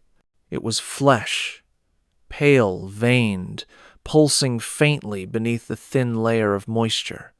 The black handprints he'd seen earlier were gone, replaced by impressions of faces. Dozens of them, pressed into the wall as if trapped inside it. Some had their mouths open, others their eyes half shut, their expressions frozen in agony. Liang stumbled back, gasping. A low hum began to rise again, the same chant they had heard before, but louder now, echoing from every direction. The flashlight flickered, sputtering, and for a moment the tunnel was plunged into total darkness. In that instant, he felt something cold brush past his face, the unmistakable sensation of breath, followed by the faint scent of sea salt and decay. When the light came back on, a man was standing in front of him. He wore a tattered Japanese uniform, the insignia of an officer barely visible on his shoulder. His cap hung crookedly, and half of his face was missing, leaving only exposed bone and one clouded eye. In his hand was a rusted pistol, the same one Liang had seen before. The soldier's lips moved, cracking as they did. "Kisatsu," he whispered a word Liang didn't recognize.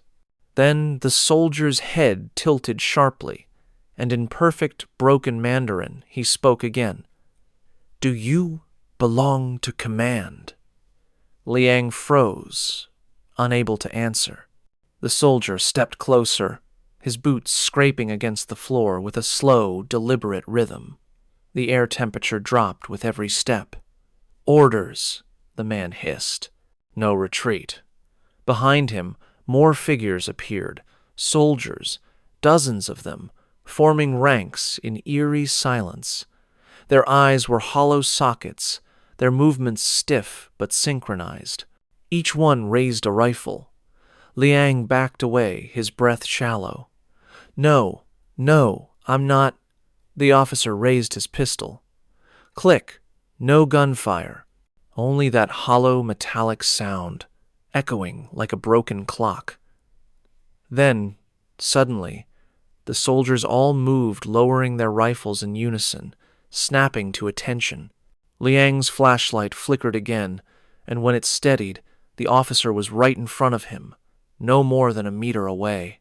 The soldier leaned in close enough that Liang could see the faint reflection of his own terrified face in the man's remaining eye. "Still fighting," the soldier whispered. "Still, waiting for command." Then his head jerked violently to the side as though struck by an invisible blow, and he screamed a sound so raw and guttural it rattled the ceiling. The other soldiers began shouting, their mouths opening wide, their movements becoming erratic. It wasn't Japanese anymore, it was something older, something Liang couldn't understand. The ground started to shake. The tunnel lights flared to life all at once, glowing bright red. The air was filled with the sound of marching boots, hundreds of them pounding in perfect rhythm. Liang clutched his ears, but it didn't help. The sound wasn't coming from outside anymore. It was inside his head. He ran. The walls pulsed beside him, the faces twisting in silent screams. Shadows chased him, their outlines flickering between soldiers and smoke. The sound of boots grew louder, closer, until he could feel the vibration in his chest. Then, just ahead, he saw light, a faint glow, at the end of the corridor. He sprinted toward it, his heart slamming against his ribs. The light grew brighter, but so did the whispers, rising into a frenzy. "Join the ranks," they said. "Finish the mission." As he neared the exit, a hand shot out from the wall, gripping his arm. The skin was cold and leathery, the grip inhumanly strong. He screamed and tore free, leaving a strip of his sleeve and part of his skin behind. He burst into a cavern, larger than any section of the tunnel they'd seen. Rusted machinery and decaying crates littered the floor. But what stopped him cold was what hung in the center of the chamber, dozens of uniforms, suspended in midair, empty. slowly swaying as if still occupied by ghosts. The sound of marching ceased. The officer appeared again at the edge of the chamber, watching him. For the first time, Liang noticed something strange. The soldier's boots weren't touching the ground. The officer lifted his pistol once more, but his voice was quieter now, almost pleading. "Tell them, we're still here." The lights went out. In the pitch black, a single shot echoed. Then, silence.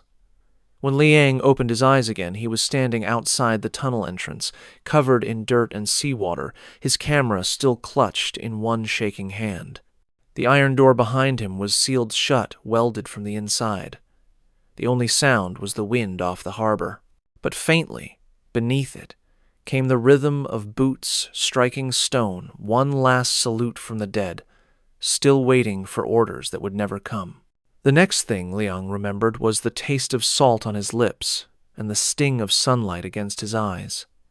He woke up lying face down on the rocky shoreline below Keelung Harbor, the distant sound of seagulls cutting through the fog. His flashlight and recorder were gone.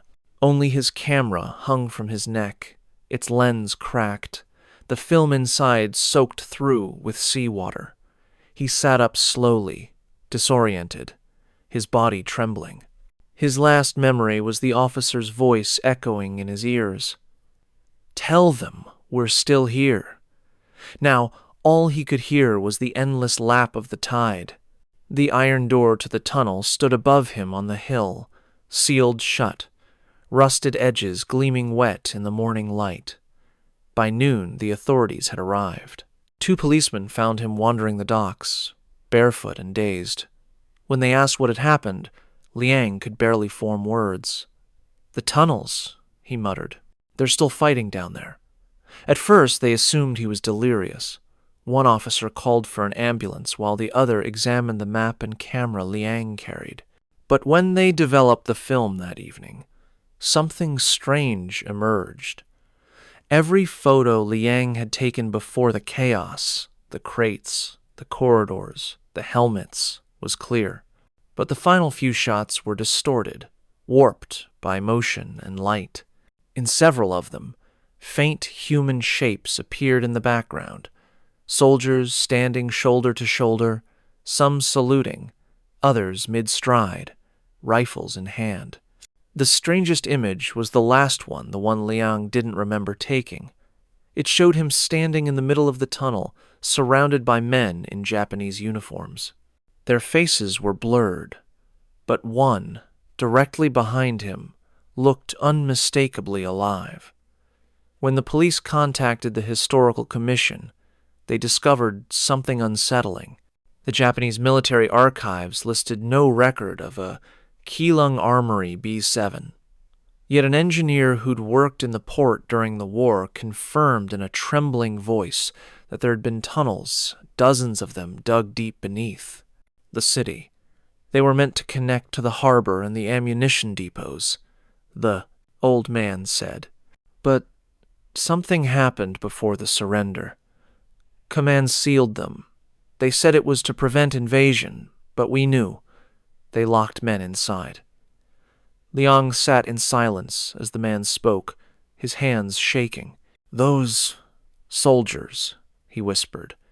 "They didn't die in battle. They were buried alive." The engineer nodded. "We heard the gunshots for 3 days after the doors were sealed. Then nothing." It was then Liang realized what the officer's words had meant. "Tell them we're still here." It wasn't anger, it was desperation. They were soldiers who never received the command to stop fighting. Their duty had outlived their deaths, looping endlessly in the dark. But that didn't explain everything. Liang asked to see the cassette recorder recovered from the tunnel entrance. The police technician hesitated before pressing play. The tape began with static, then faint breathing Liang's voice whispering measurements and camera notes. Then came the boots, the shouts, the gunfire. But what came after made everyone in the room go still. A new voice entered the recording, soft, calm, and speaking in Mandarin. They're still fighting, it said. Even the living ones. Liang stared at the tape. That's not me. The technician rewound it, played it again. The voice was unmistakably his.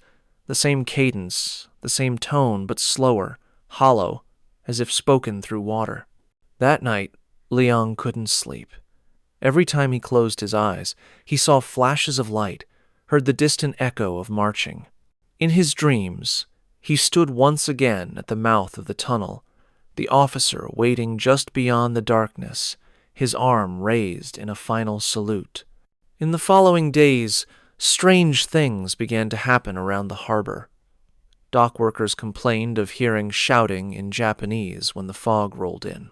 Fishermen reported seeing shapes moving under the water rows of men walking along the seafloor, rifles slung across their backs. During the next typhoon, several residents swore they heard gunfire carried by the wind. Liang returned once more, unable to resist the pull. The entrance was still sealed, the iron door reinforced with concrete. But as he stood there, the earth beneath his feet vibrated faintly, a steady, rhythmic pulse, like distant footsteps. He pressed his palm against the door. It was warm. From somewhere deep behind the wall, a faint voice rose. Orders received. Liang stumbled back, his chest tightening. Then came the single gunshot, faint, almost gentle, echoing through the hill, the sound that had haunted every witness who dared approach this place. He knew then that whatever was inside the tunnel wasn't just haunting it, it was guarding it. The soldiers weren't trapped by vengeance or sorrow, they were protecting what lay beneath. He looked at the map again, tracing the lines of the old military tunnels. Many intersected below the harbor, directly beneath the naval base and the civilian docks. Storage, the archive had said. But what if it wasn't ammunition? What if it was something that couldn't be allowed to surface? Liang returned to the police station, desperate to warn them. But when he explained his theory, the officer in charge frowned. There is no record of that site, he said flatly. No tunnels, no soldiers, and no one named Sue or May enrolled at your university this year. Liang froze. That's impossible. They were with me. The officer closed the file. You went down there alone. That night, back in his apartment, Liang developed the final roll of film again, just to prove he wasn't losing his mind. One by one, the images appeared in the chemical tray, the corridor, the helmets, the armory, and then, at the end, that same photograph. Only this time, there was no officer behind him. There were two figures, Shu and Mei, standing among the soldiers, saluting. Days later, the Keeling Harbor Police Station received an anonymous call a man's voice, shaky and distant. You have to seal it again, the caller said. They're starting to move. The line went dead before anyone could trace it. That evening, the officers went to Liang Wei's apartment to follow up on his report. The door was unlocked. Inside, the room was immaculate. No signs of struggle, no signs of life. The only thing on the table was his camera, placed neatly beside a small, rusted military tag inscribed with Japanese characters. Next to it lay a roll of undeveloped film and a piece of paper with 3 words written in smudged pencil. Orders received. Awaiting command. The police never found him. Weeks later, a typhoon hit Keelung. Residents claimed the storm felt different, heavier, angrier. Amid the thunder, people reported hearing the rhythmic thump of marching boots beneath the ground. A few even swore they saw soldiers in faded uniforms walking along the seawall, drenched and saluting the crashing waves before vanishing into the mist. When the winds finally died and the sea calmed, the iron door to the tunnel was gone. In its place was a hollow crater, half filled with dark seawater that bubbled as though something were breathing underneath. The military cordoned off the area within hours, fencing it off with no explanation. When reporters asked about the missing student, officials denied the tunnel had ever existed. "There's nothing under Keelung," they said. "No tunnels, no soldiers, no ghosts." But on clear nights, when the tide recedes and the air grows still, fishermen say they can still hear voices rising from beneath the harbor, crisp, disciplined, and unmistakably military. Commands shouted in perfect formation. And if you listen long enough, there's always one final sound that follows, a single gunshot. Then silence.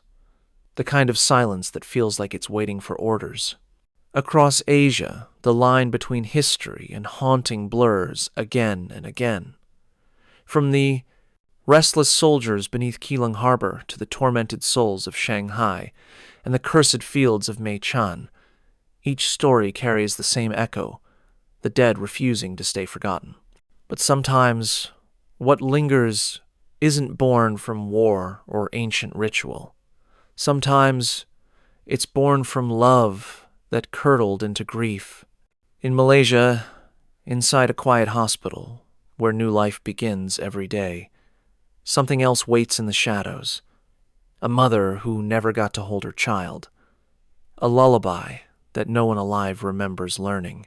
Our next story drifts softly between sleep and silence. This is The Girl Behind the Curtain. The story begins in the quiet city of Ipoh, Malaysia, a place where the rain seems to fall longer and the air inside its old buildings feels too still. At the edge of town stands St. Helena's Private Hospital, a whitewashed, aging structure that once served as a colonial clinic.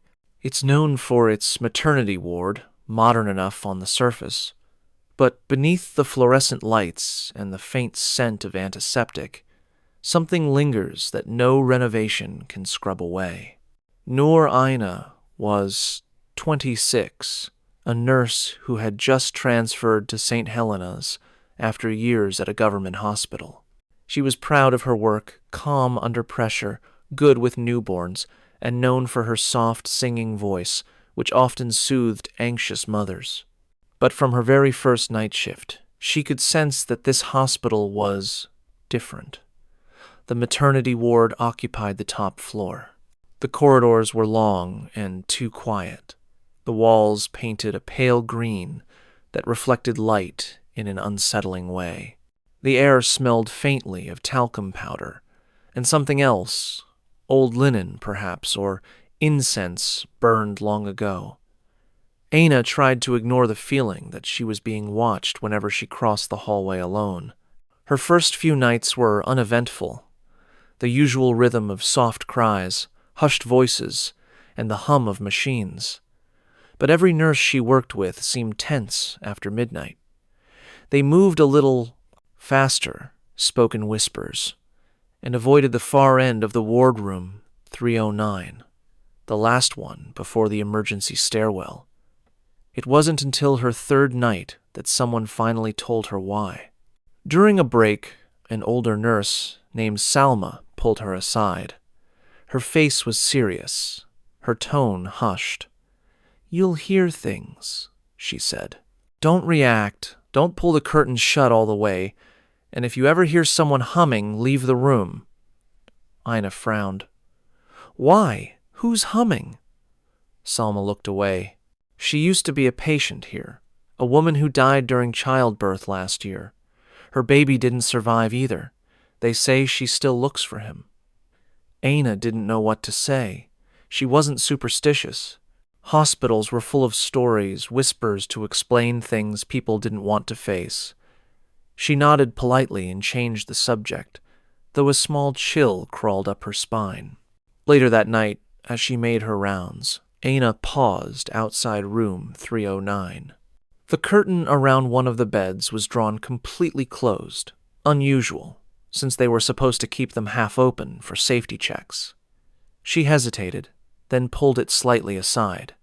The bed was empty. Still, something caught her eye, a pair of neatly placed slippers beneath the curtain.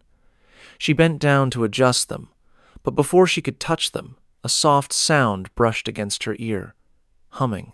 It was faint, almost like a mother soothing her child, the tune drifting just beyond the fabric. Every hair on her neck rose. She pulled the curtain back, completely nothing. The room was empty. The humming stopped instantly. Ina exhaled shakily and forced a laugh. "I'm just tired," she muttered to herself. But as she turned to leave, the curtain swayed slightly, not from wind, not from her touch, but as if someone had just brushed past it. When she returned to the nurse's station, Salma noticed her pale face and didn't need to ask. "You went to room 309, didn't you?" she said, quietly. Aina tried to smile, but the words caught in her throat. Salma simply handed her a cup of tea and whispered, "Never draw the curtain all the way again." That was the night Ina began keeping count of how many times she heard that same lullaby drifting through the ward soft, wordless, and always starting at exactly 3 in the morning. The following week passed in uneasy silence. Nurse Ina tried to settle into her new routine medication rounds, chart updates, soothing crying infants, but the maternity ward felt heavier with each passing night. It wasn't anything she could explain. The air itself seemed thicker after midnight, the sound of the ventilation duller, as if the entire building held its breath.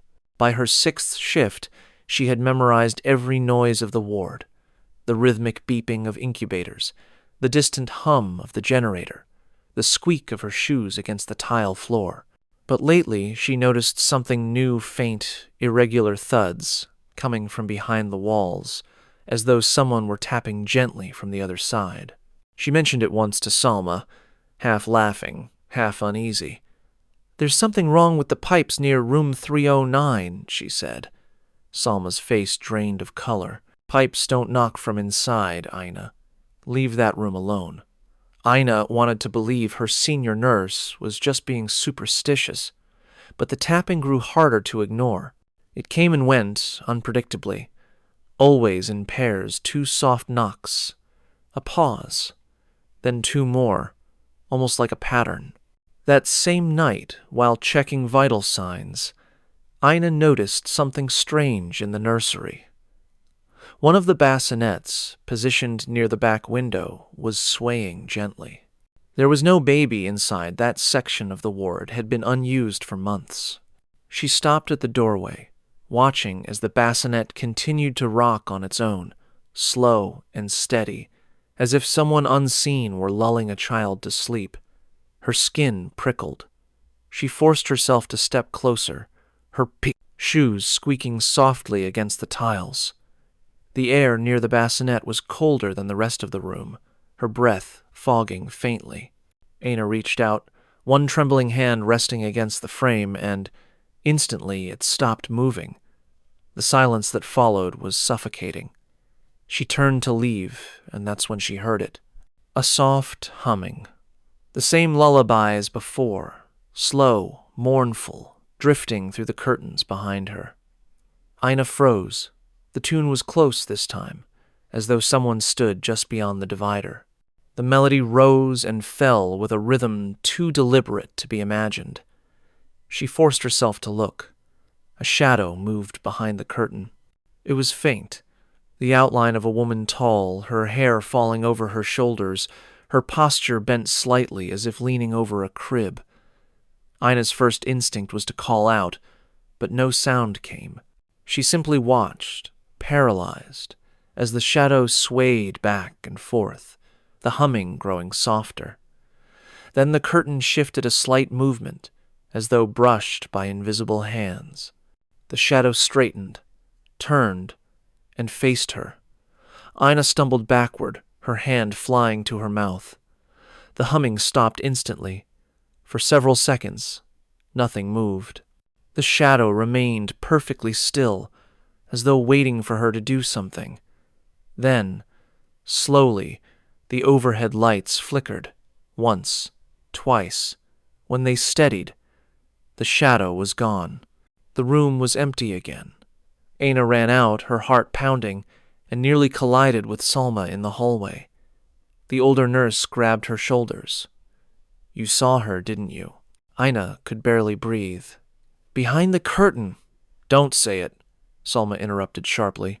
Never say where you saw her. Just listen. She guided Ina back to the nurse's station, where 2 other nurses sat quietly, refusing to meet her eyes. Salma lowered her voice. You weren't supposed to work alone tonight, but they changed shifts without telling me. What is going on? Ina demanded, trying to steady her voice. Salma sighed, glancing toward the ward entrance. Her name was Sidi Rama. She died in room 309 last year. Complications during childbirth. We all took turns caring for her. She lost too much blood, and the doctors couldn't save her baby. After she died, strange things started happening. Bassinets rocking, curtains moving, the sound of humming at night. She's looking for her child, one of the other nurses whispered. She doesn't know. She's gone. Salma nodded grimly. We used to pray at the end of every shift, but new management stopped the practice. Since then, she trailed off. Ina sank into the chair, her hands trembling. She wanted to believe it was exhaustion, imagination, the brain trying to make sense of long hours and dim lights. But deep down, she knew the truth. Before dawn, she returned to the nursery to double-check her patients. Everything looked normal. The bassinets were still, the monitors steady. But as she adjusted the blanket on one of the newborns, something caught her eye, the curtain in the far corner, slightly swaying again. She stepped closer and froze. The slippers she had seen on her first night were there again, neatly placed beneath the curtain. But this time, there was something inside them. Wet footprints, small, bare, and pointed toward her. Ina backed away slowly, her breath shallow.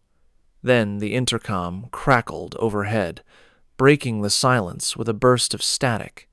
Through the distortion came a sound she couldn't mistake. Humming. The same lullaby, now echoing through every speaker in the ward. Ina covered her ears, eyes wide, as the curtain behind her began to lift inch by inch, as if someone unseen was stepping out once again to look for her child. The next few nights blurred together in a haze of exhaustion and fear. Ina no longer doubted what she had seen. Every nurse in the maternity ward had their own version of the same story, a shadow behind a curtain, a voice humming in the dark, an empty bassinet rocking itself. But knowing it was real didn't make it easier to face. If anything, it made the silence between midnight and dawn unbearable. By her 10th shift, even the patients could feel it. Mothers whispered prayers under their breath. Some refused to sleep unless the curtains were drawn open, terrified of what might appear behind them. Ina tried to stay calm, reassuring them with gentle smiles, though she barely believed her own words. It was during one of these nights that a new nurse joined the team Farida, transferred from another hospital in Penang. She was young, confident, and loudly skeptical of the ward's stories. During her first break, she laughed when Salma warned her. "Ghosts? Come on. This is just old hospital gossip," she said, waving her hand dismissively. "Someone probably made it up to scare new staff." Ina exchanged a nervous glance with Selma. "Don't mock her," she said quietly. "Everyone who did, something happened." Farida smirked. "Then maybe it's time someone tested that theory." That night, she volunteered to do rounds alone. At first, everything was quiet. The hallway lights buzzed softly, casting long shadows across the linoleum floors. Farida's footsteps echoed as she walked from room to room, her clipboard pressed against her chest. When she reached the end of the corridor room 309, she hesitated only briefly before pushing the door open. The air inside was colder, almost damp. She switched on the lights. Nothing. The bulbs flickered once, then died. "Typical," she muttered. "Maintenance never fixes anything here." Then she noticed the curtain, drawn fully closed around an empty bed. With a sigh, she approached it. "All right, madam. If you're in here, I need you to stop playing games," she said mockingly. She pulled the curtain aside. Empty bed. But the air behind it felt wrong too, still. Too heavy. The faint scent of jasmine hung in the air. And then, just at the edge of hearing, came a sound, faint, rhythmic breathing. Farida frowned and leaned closer. "Hello?" The breathing stopped. She straightened, stepping back, her pulse quickening. Then something moved in the corner of her vision, a shape, faint and pale, gliding past the far side of the curtain. "Who's there?" she snapped. No reply. She turned to leave, but her shoe caught on something soft. She looked down a pair of white hospital slippers, neatly placed together. She blinked. They weren't hers. The lights flickered again, and for a split second she saw a woman's face reflected in the dark window. Eyes open, lips parted in a soft, eerie smile. Farida screamed. By the time Aina and Salma reached the room, she was standing in the middle of the floor, shaking, her face white as the sheets. The curtain swayed gently beside her, though no wind stirred the air. "She was here," Farida whispered.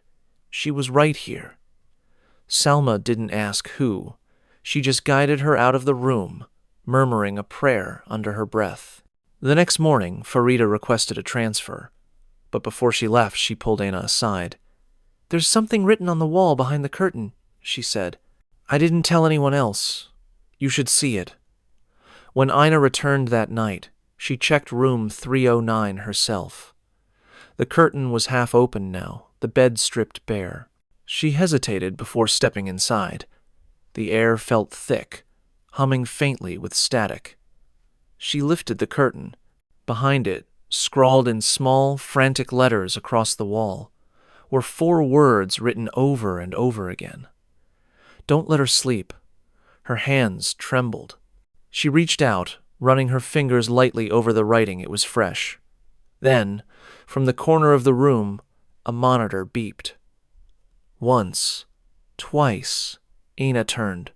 The old heart rate monitor that hadn't worked in months was suddenly on, its green line pulsing slowly across the screen. Beep, beep. The sound grew faster, louder, until it matched the rhythm of a heartbeat. And then, from the speaker, came the faintest sound of humming soft and sorrowful, like a mother singing to her newborn. The monitor flatlined. Aina backed away, whispering prayers under her breath. But before she reached the door, a nurse's pager on the table lit up with a new message. The name displayed froze her in place. City Rama Room 309. The date beneath it was from the previous year, the night the mother had died. When Aina looked back, the slippers under the curtain were gone. The next night, the ward felt wrong from the moment Aina stepped inside. The air was heavy with humidity, the lights dimmer than usual, and every sound seemed muted, as if the hospital itself were holding its breath. Even the other nurses avoided eye contact, performing their duties in uneasy silence. Salma met Aina at the station, her face drawn and pale. "Don't do rounds alone tonight," she whispered. "Something's stirring again. I can feel it." But just after midnight, the call bell in room 309 began to ring. Everyone froze. The light on the panel blinked steadily, one long flash. Too short an old emergency code no longer used in the hospital system. Salma shook her head, whispering a prayer under her breath. "It's not a patient," she said. "Ignore it." But Aina couldn't. If there was even the smallest chance someone needed help, she had to check. Against Salma's protests, she grabbed her chart and walked toward the far end of the corridor. The hallway lights flickered as she passed. Each step seemed louder than the last. When she reached the door, the bell stopped ringing. Silence. Aina stood there, staring at the half-open curtain. "Hello?" she called softly. "Is anyone here?" No answer. She took a slow step inside. The scent of jasmine was stronger tonight, thick, cloying, as though someone had spilled perfume. The curtain around the bed was drawn halfway, swaying slightly. Beyond it, she could hear faint breathing. "Madam Siti?" she whispered, unsure why she said it. The breathing stopped. Aina hesitated, her heart pounding. She reached for the curtain, and the overhead lights shut off all at once. The room plunged into darkness. The only illumination came from the green glow of the heart rate monitor in the corner, pulsing steadily even though nothing was connected to it. Beep, beep. Her breath hitched. The monitor wasn't supposed to be working. Then, a soft sound broke the silence, humming. It came from behind the curtain, slow, deliberate, and heartbreakingly gentle. The same lullaby Aina had heard before. She took a shaky step backward. "Who's there?" The humming grew louder. She fumbled for the light switch, flicking it on and off, but the room remained dark. Her flashlight barely cut through the shadows. The curtain trembled once, twice as though someone unseen was gently brushing it aside. Then the heart monitor began to spike, the beeping turning rapid, frantic. Aina lifted the curtain in one swift motion. The bed was empty, but the pillow was indented, as if someone had just been lying there. The sheets were still warm. A shadow moved along the wall, gliding toward her. She spun around, shining her flashlight, and froze. A woman stood by the incubator near the window. Her hospital gown was stained and torn, her long black hair matted to her face. One arm cradled something invisible against her chest. Her head swayed gently as she hummed, that same lullaby twisting into something darker, no longer soothing but mournful, almost angry. Aina whispered, "Siti Rama." The woman's head snapped toward her. For the first time, Aina saw her face clearly pale, hollow, her mouth open too wide, her eyes completely black. The humming stopped. "You woke him," the woman said, her voice low and broken. Aina's throat tightened. There's no baby, madam. Your child—" The spirit's expression twisted. "He cried," she whispered. "They took him away. I heard him." Aina shook her head slowly. "No one took him. You both." Before she could finish, every curtain in the ward suddenly drew shut at once. The sound was deafening, dozens of metal rings scraping across rods in unison. The lights flared back on. Every empty bed now had an indentation as if occupied. The monitors lit up one by one, beeping wildly, forming a chorus of mechanical heartbeats. Aina stumbled backward, clutching the edge of the counter. The air around her turned icy, her breath visible. Behind every curtain, faint silhouettes swayed the outlines of women, each cradling something in their arms. Aina's voice trembled. "Please, what do you want?" The spirit moved closer, her gown dragging against the floor, leaving a wet trail behind her. "They promised I'd hold him," she said, her tone rising with anguish. "But they lied.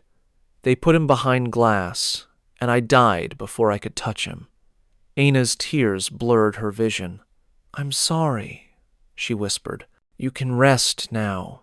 You can let go." The woman's head tilted slowly. "Rest?" she repeated, almost amused. They never let mothers rest. Then, from somewhere behind Aina, one of the babies began to cry loud, piercing, echoing across the ward. Siti Rama's eyes widened. She turned toward the sound, her face softening. "That's him," she whispered, voice trembling. "He's calling." Aina shook her head frantically. "No, that's not your child." The ghost ignored her, drifting toward the nursery. Aina ran after her, the hallway lights flickering as she went. Inside the nursery, every bassinet was shaking, each one rocking violently as if invisible hands tried to lift the babies inside. The crying intensified until it became one collective scream. Then, just as suddenly, everything stopped. Aina stood in the silence, her chest heaving. Every baby had fallen quiet. The air felt wrong again, dense, suffocating. She turned slowly toward the far corner of the nursery. One curtain was drawn completely closed, and beneath it, a pair of white slippers. This time, they weren't empty. Someone was standing in them. Aina's hand trembled as she gripped the flashlight, the beam quivering toward the drawn curtain. The slippers beneath it were no longer still, they shifted slightly, the toes tilting toward her, as though the person wearing them had just turned to face her. Her breath came out in shallow gasps. "Who's there?" she whispered, but the words barely left her lips. No answer. The curtain rippled once, softly, as if a breeze had passed through. Yet there was no air moving in the room, no open window, no sound except for the distant hum of the lights. Then, from behind the curtain, came a voice low, hoarse, barely audible. "Don't wake the babies."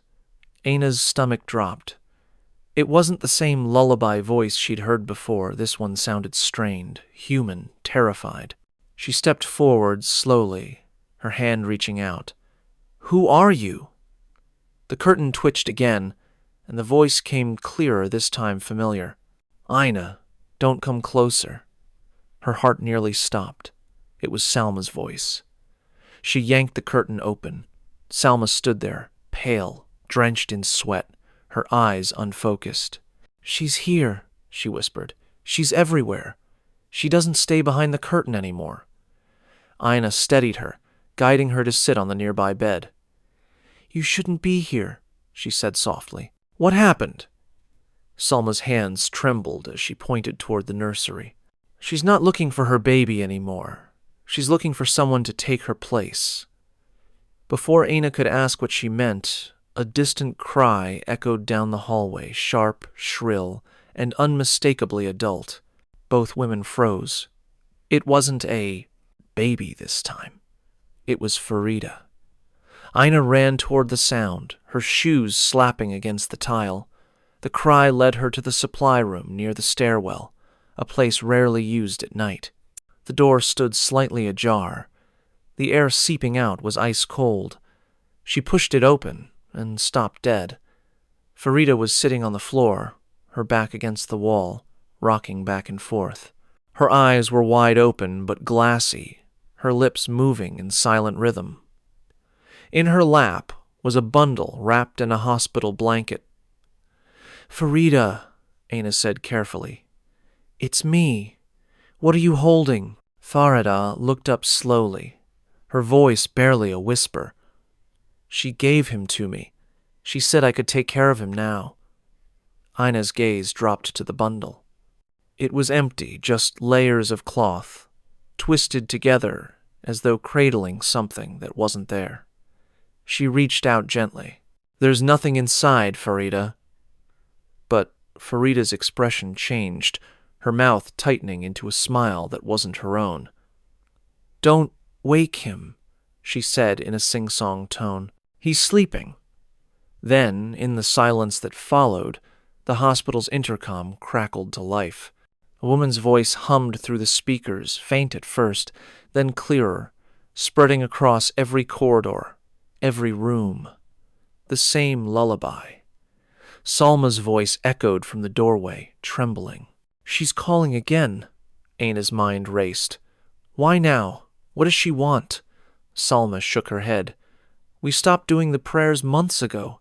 The hospital changed management, and they said the chants frightened the patients. But those prayers were what kept her calm." Aina's thoughts flashed back to the message she'd found scrawled behind the curtain. "Don't let her sleep." She wasn't haunting this place, Aina whispered. She was being held back. The prayers were keeping her awake, keeping her from crossing over. When they stopped, Salma nodded grimly. She finally fell asleep, and now she's dreaming of the moment she died, over and over.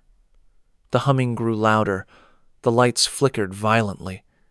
Aina turned back to Farida, whose expression had gone slack again. Her lips moved, but the voice that came out was no longer hers. "He's waiting for me," it said softly. "Behind the curtain." The temperature plummeted. Every curtain in the hallway drew itself closed in perfect unison, the metal rings screeching along the rods. A low wind swept through the corridor, carrying the faint scent of jasmine. Then the intercom voice shifted, no longer humming, speaking. "Where is he?" The voice echoed from every direction, distorted and broken, repeating again and again. "Where is he?" Aina clutched Salma's arm. "We have to end it," she said. "If she believes her child is still here, she'll never leave." Salma's eyes filled with tears. "How?" Aina's gaze landed on the empty nursery beyond the glass. "We tell her the truth." She stepped forward, forcing her voice to stay steady. "He's gone, Madam City. He's not here anymore. You can rest now. You can go to him." The humming stopped. For a long, suffocating moment, there was nothing but silence. Then, one by one, the curtains began to open. The air warmed slightly. The lights steadied. But when Aina turned to face Salma, she was gone. In her place, the curtain fluttered once, and beneath it sat a pair of white slippers. Aina fell to her knees, shaking. She reached for them, hoping to find her friend, but the slippers were cold and empty. The intercom crackled one last time. The lullaby played again, soft and distant, fading slowly into static. And over it came a voice, calm and almost tender. "She's found her replacement." The line went dead. The next morning, St. Helena's Hospital buzzed with quiet confusion. 2 nurses had failed to clock out Aina and Salma. Their lockers remained untouched, their belongings still inside. The night logbook showed their final entry at 3:04 a.m., marked simply, "Ward check nursery and room 309.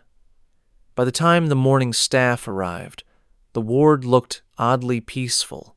The curtains were all half open, the air faintly perfumed with jasmine. One of the bassinets in the nursery swayed gently, as if rocked by invisible hands. When security reviewed the CCTV footage, they found something strange. At exactly 3:03 a.m., the hallway lights flickered, and both nurses could be seen walking toward room 309. But when the footage resumed, only one figure returned. Her face was obscured by her hair, her uniform torn and soaked through, as if she'd walked through water. She moved slowly, stopping at every bed to adjust a blanket or touch a crib rail before disappearing behind the curtain in the far corner. The recording ended there. Later that afternoon, the hospital's director ordered the entire maternity ward closed for renovations. The official reason was electrical faults, but no one believed it. Patients were quietly relocated to other floors, and new nurses were told never to ask what happened to the previous team. Still, rumors spread. They say if you pass the old maternity floor at night, you can sometimes hear humming through the sealed doors the soft, rhythmic tune of a mother soothing her child. Some claim to see a figure in a nurse's uniform standing by the nursery window, gently rocking an invisible baby in her arms. And if you look closely at the reflection in the glass, you'll notice something else. There are 2 silhouettes, one in white, one in hospital green, swaying together to a lullaby that never stops. No one closes the curtains there anymore. Across Asia, the shadows seem to take on familiar shapes. Mothers searching for their children, soldiers still fighting their final wars, spirits caught between memory and grief. Each story whispers the same truth. The dead don't always rest just because the living move on. But in Japan, one haunting feels colder, quieter a sorrow that waits patiently by the roadside. reaching out to anyone kind enough to stop. In Tokyo's Hachioji Cemetery, where trees sway like silent mourners and the wind carries the scent of incense, something lingers among the graves. She waits for company, for someone to listen, for someone who won't drive away. This is the story of the haunting of Hachioji Cemetery. By day, Hachioji Cemetery is peaceful, a vast stretch of green at the edge of Tokyo, where cherry trees bow gently over stone graves and incense smoke curls into the sky. The air is still, reverent, and almost too quiet. But after sundown, the same silence feels different, heavy, watching. Locals avoid the area once night falls, claiming the wind there carries whispers instead of rustling leaves. Taxi drivers refuse to take the mountain road that passes the cemetery's gate. And for good reason, too many never returned. Kenji Matsuda didn't believe in such things. He was a freelance photographer, 28 years old, chasing what he called truth through lenses. He'd built a modest online following documenting Japan's forgotten places, abandoned schools, shuttered factories, forgotten shrines swallowed by forest. Hachioji Cemetery was supposed to be his next project, Tokyo's silent city. It was early autumn when he arrived, the air cool and dry. He parked his car just before the gates, the engine ticking softly as it cooled. The road behind him stretched empty under a flickering streetlight. Before him, rows of tombstones vanished into the darkness between the trees. Lanterns lined the main path, but most were unlit, their glass cracked and moss-covered. He carried only his camera, a tripod, and a small flashlight. A friend from an urban legends forum had warned him, "Don't stay past midnight, that's when she walks." But Kenji brushed it off. Ghost stories were marketing gold for his channel. The more unsettling the story, the more clicks it brought. He stepped through the gates and instantly noticed how different the air felt. The breeze that moved the treetops didn't touch him. It was as if the wind itself avoided the ground. Every sound, his footsteps, the crunch of gravel echoed too loudly, while the rest of the world stayed unnaturally quiet. He set up his tripod near the main path, checking his frame. The first shots looked perfect, the lanterns glowing faintly in the distance, the silver light of the moon reflecting off polished headstones. But when he reviewed the photos on his screen, something felt off. The edges of the frame looked blurred, like a faint mist hovered just beyond what his eyes could see. Kenji wiped the lens and took another shot. The same result. He zoomed in and froze. Near the far end of the path, where the trees thickened into darkness, there was a shape, faint, pale, and unmistakably human, a woman standing still among the graves. Her head was bowed, her hair long and black, blending with the night. Kenji lowered the camera and looked up. Nothing. The path was empty. He told himself it was a reflection, a trick of light, and continued photographing. But every few minutes, he felt it again, that sensation of being watched. The air around him seemed to thrum faintly, like the hum of an old television in another room. At midnight, he sat by his car to rest, replaying the footage on his camera. In the background of one shot, just before a lens flare, he caught a flicker of movement, a hand reaching out from behind a gravestone. He blinked. The footage glitched, then continued as normal. The wind picked up suddenly, carrying with it the faint scent of lilies and something else, damp earth and iron. He turned his camera toward the gate for one final shot before packing up. But this time, when he looked through the viewfinder, his breath caught. The woman was standing there again, closer now. Her white dress fluttered slightly as if in slow motion. Her head tilted to the side, just enough to reveal pale skin and the hint of a mouth curved into something that might have been a smile or a grimace. Kenji lowered the camera. The gate was empty, but the gravel beneath his feet showed fresh prints, small, bare, and leading directly toward him. Kenji stayed frozen beside his tripod, staring at the footprints. They were faint but clear, each one perfectly formed, pressed deep into the gravel, toes pointed toward him. He raised his flashlight, sweeping the beam over the path. Nothing. The trees swayed gently, their branches creaking, but there was no sign of anyone else in the cemetery. The rational part of his mind pushed through the rising unease. Someone must have been here. Maybe another photographer. Maybe a prankster. Still, his skin prickled. Whoever had walked barefoot through the cold gravel hadn't made a sound. He crouched and took a few close-up shots of the prints, thinking they'd make an eerie addition to his article. But when he checked the display, the photos came out strange. Every print was there, but each shot was slightly misaligned, as if the ground had shifted between frames. The next few minutes passed in silence. He tried to laugh it off, muttering, "It's just the wind," though even saying it felt hollow. The air felt heavier now, like it carried static. When he stood to adjust his camera again, he noticed something odd.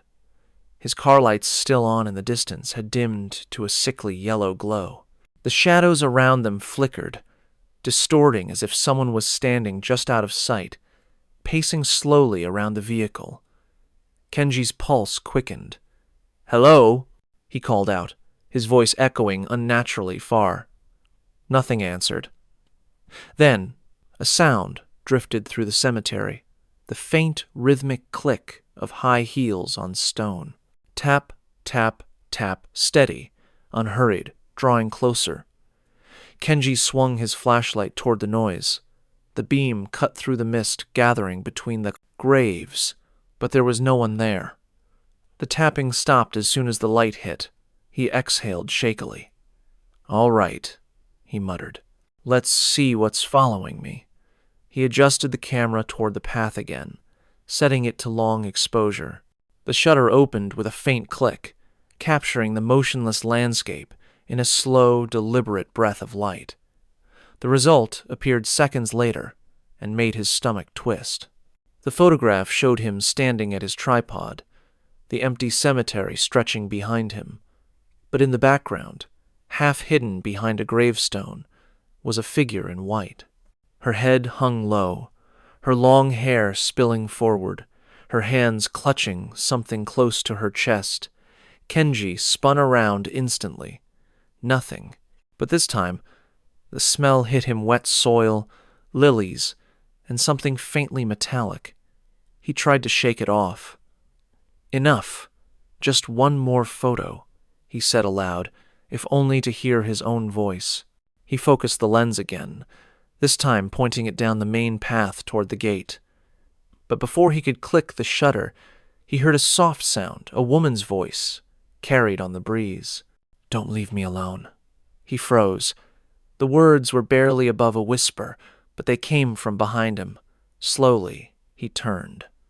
The beam of his flashlight fell across a gravestone about 10 meters away. Behind it, something moved just slightly, as if a piece of the night itself had detached and shifted. The outline was unmistakable. A woman, standing completely still, the hem of her white dress brushing against the dirt. His hand tightened on the flashlight. "Who are you?" he demanded, forcing strength into his voice. "You shouldn't be here." The woman didn't move, didn't speak. He took one cautious step forward. "Are you lost? Do you need help?" The figure tilted her head slowly to one side, the movement sharp and unnatural, like a puppet's joint twisting too far. Kenji's throat went dry. Then, without a sound, she vanished. He ran to where she had stood, the flashlight beam bouncing wildly across the graves. The space behind the stone was empty. Only the faint scent of lilies lingered. He turned back toward his camera, and his blood ran cold. The lens had fogged over, though the night was dry. The display flickered with static before a single image appeared again, something it hadn't captured before, himself, standing where he was now. And behind him, directly over his shoulder, that same woman's face peering from the darkness. Her expression was sorrowful. Her mouth moved as if forming words, though no sound came. Kenji backed away, whispering, "No, no, that's impossible." The wind picked up suddenly, hard enough to rattle the camera on its tripod. A gust tore through the path, scattering leaves and dirt, slamming the cemetery gate shut with a sharp metallic clang. The sound reverberated across the grounds. When it faded, the tapping began again this time, much closer. Tap, tap, tap. Kenji raised his flashlight, his heart thudding in his chest. The light caught movement in the corner of his vision, white fabric fluttering behind a line of graves. He swung the beam toward it, but the shape slipped out of sight, darting from stone to stone. Each time he turned, he caught only fragments, the hem of a dress, the shadow of bare feet, the gleam of hair reflecting faint light. Finally, the footsteps stopped directly behind him. He didn't dare turn around. The air pressed close to his skin, colder than ice. A whisper brushed his ear, soft and desperate. "Please, don't leave me," Kenji spun, swinging the flashlight wildly. The beam cut across empty air, but when he looked down, a single handprint had appeared on the camera's screen, smudged, wet, and unmistakably real. His own reflection stared back at him through it, distorted by the pale print of fingers that didn't belong to the living.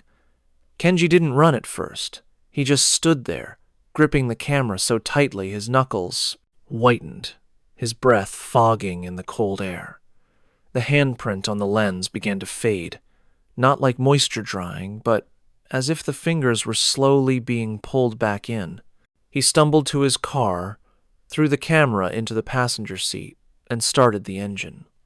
The headlights cut across the gravestones, washing them in harsh white.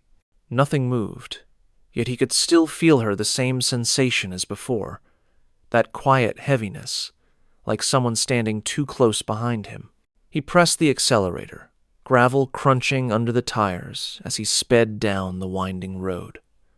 The cemetery gates shrank in the rearview mirror. For the first time in hours, he exhaled. Then something shifted in the mirror. At first, he thought it was a trick of light, a reflection from the passing trees. But the shape didn't fade. A white blur flickered just beyond the car's rear window. Then came a faint tap. Once, twice. He turned his head. Nothing. Tap, tap. This time louder, right against the glass. Kenji slammed the brakes. The car skidded to a stop on the side of the road. The night was utterly still, the engine ticking softly. He twisted around in his seat, his flashlight trembling in his hand. There were handprints on the rear windshield, small, wet, and faintly glowing in the beam of the flashlight. He stumbled out, heart hammering, scanning the empty road. No one. The forest on either side was black and impenetrable. He grabbed his camera again, needing proof.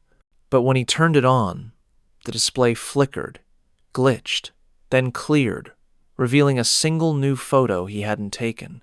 It showed his car on the road, and standing behind it, barely visible in the shadows, was the woman. Her head bowed, her hair spilling forward, her hand pressed against the glass exactly where the prints had appeared. Kenji's knees nearly gave out. He dropped the camera and ran to the nearest patch of light, an old roadside vending machine glowing a few 100 meters away. It hummed faintly, its fluorescent buzz somehow grounding him. He leaned against it, panting, trying to calm his racing thoughts. That's when he noticed someone approaching. An older man, wearing a security uniform, stepped into the light. His face was weathered, his eyes sunken but kind. "You shouldn't be here this late," the man said quietly, glancing toward the cemetery road. Kenji swallowed hard.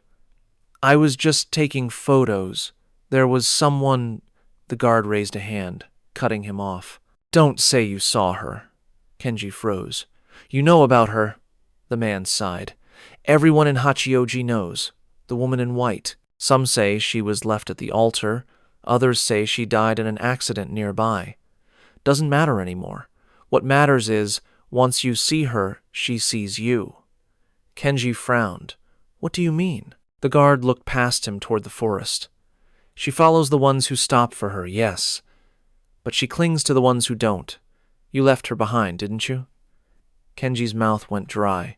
He hadn't stopped when he first saw her near the gates. "She only wants one thing," the man continued, "to not be alone. If you turn her away, she'll keep finding you until someone takes her hand."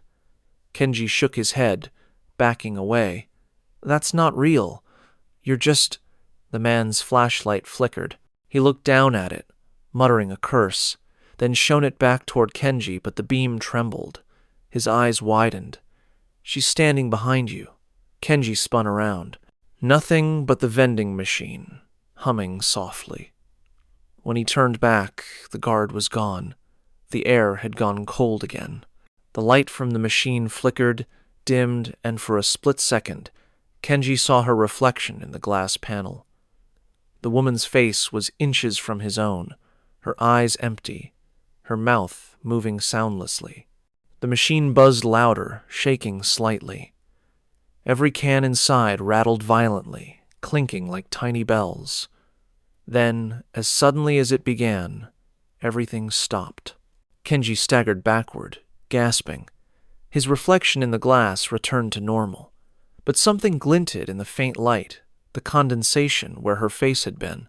A single phrase was scrawled there, written in the fog with invisible fingers. "Don't leave me again." The letters faded slowly, one by one, until only his reflection remained, and, just behind it, the faint suggestion of another shadow standing too close to be real. Kenji didn't remember getting back into the car. One moment, he was staring at the message fading from the glass of the vending machine, and the next, he was driving fast through the winding mountain road, headlights cutting narrow cones through the fog. His mind replayed the words over and over. "Don't leave me again." He wanted to believe it was stress, exhaustion, or just the power of suggestion. But every time he blinked, he saw her face reflected in the vending machine's glass, pale, expressionless, and far too close. The road twisted downhill, empty and slick with mist. His fingers ached from gripping the steering wheel. Then, somewhere in the distance, he saw the faint glow of headlights ahead. Another car, finally. Relief surged through him. He honked once, a short, hopeful sound. The lights didn't move. As he got closer, he realized the vehicle was parked on the shoulder, half hidden by overgrown brush. The driver's door hung open. Its hazard lights blinked weakly, clicking in rhythm with his heartbeat. He slowed, leaning forward to peer through the windshield. The inside was empty, no driver, no passenger, only a handbag on the front seat and a single white shoe lying on the ground beside the door. Kenji's skin prickled. He grabbed his flashlight and stepped out. The forest pressed close around him, thick and wet, swallowing sound. He crouched near the car, checking the seats. The keys were still in the ignition. The engine was cold. Whoever had been driving had been gone a long time. Then he noticed something odd, faint smears across the car's exterior. Handprints, dozens of them, some large, some small, all over the windows and doors, and everyone pointed inward. He took a step back. That's when the radio in his car turned on by itself. Static filled the air, faint at first, then growing louder. He turned toward his vehicle, his breath quickening. The headlights flickered once, twice, and then the static shifted. A voice broke through distant, distorted, female. "Don't! Leave!" Kenji bolted back into the driver's seat, fumbling for the ignition. The radio volume climbed, the voice crackling between bursts of white noise. "Please, don't leave me." He slammed his hand against the power button. Nothing. The controls were dead. The screen flickered, showing brief flashes of something that made his stomach twist. The live feed from his car's rear camera, and in it, a white figure standing behind the vehicle, barely visible through the fog. Her face was turned toward the camera. She wasn't moving. Kenji floored the accelerator. The tires screeched, throwing gravel into the air. The radio cut out. The car shot forward, engine roaring as he tore down the mountain road. The GPS flickered to life on its own, rerouting repeatedly as if something was pressing the screen faster than he could blink. Each time it recalculated, a single word appeared where the coordinates should have been. Home. No, Kenji muttered. No, no, no. He pulled the wheel sharply, taking a turn too fast. The car fishtailed, barely regaining traction. The headlights caught movement on the roadside. A white dress, fluttering in the wind. He didn't look. He couldn't. When he finally reached the base of the hill, the cemetery gates loomed ahead, wide open. He slammed the brakes, the car shuddering to a halt. The air outside was perfectly still again, unnaturally quiet. He knew he should drive past, keep going, until he reached the city lights. But something inside him, curiosity, fear, guilt, made him step out once more. The gates stood motionless, the path beyond disappearing into blackness. And then he saw her. The woman stood in the center of the path, exactly where he had first photographed her. The white of her dress glowed faintly in the dark, her long hair hanging over her face. This time, she spoke first. "You came back." Her voice was clear, soft, and heartbreakingly sad. Kenji swallowed hard, his voice trembling. "Who are you?" The woman took a slow step forward. "You left me waiting. You saw me, and you didn't stop." He shook his head, backing up. "I didn't mean I thought you were—" Her voice grew louder. "Do you know what it's like to wait? Every night, the cars pass, the lights fade, and I'm still here." Her hair shifted slightly, revealing half her face, not rotten, not monstrous, but pale, beautiful, and soaked in tears. "You could have helped me," she whispered. "But you didn't." Kenji's breath caught. "Helped you how?" Her smile was faint. "By staying." The ground beneath his feet began to vibrate. The trees swayed, though there was no wind. All around them, faint figures began to appear between the graves, dozens of them, translucent, shimmering in the dark, each one dressed in white, each one watching. The woman stepped closer, close enough that the cold from her presence made his skin sting. "I waited for someone to stop," she said. "Now, you don't have to go anywhere. Stay with me, just a little while." Her hand rose slowly, reaching toward his face. Kenji stumbled back, shaking his head violently. "No, you're not real." But when he looked down, he saw her reflection in the car window standing beside him, smiling faintly, her hands still hovering in the air. And in the reflection, she wasn't alone. Behind her, the other figures were moving closer, too, all whispering the same thing, over and over, in a single, sorrowful voice. "Don't leave us alone." Kenji turned to run, but the gates of the cemetery slammed shut with a metallic clang that echoed through the hills. The last thing he heard was the sound of high heels on gravel, slow, steady, and getting closer. The night had turned dense and colorless, as if the world itself had stopped breathing. Kenji stumbled backward, his shoes sliding on the gravel as the air thickened with fog.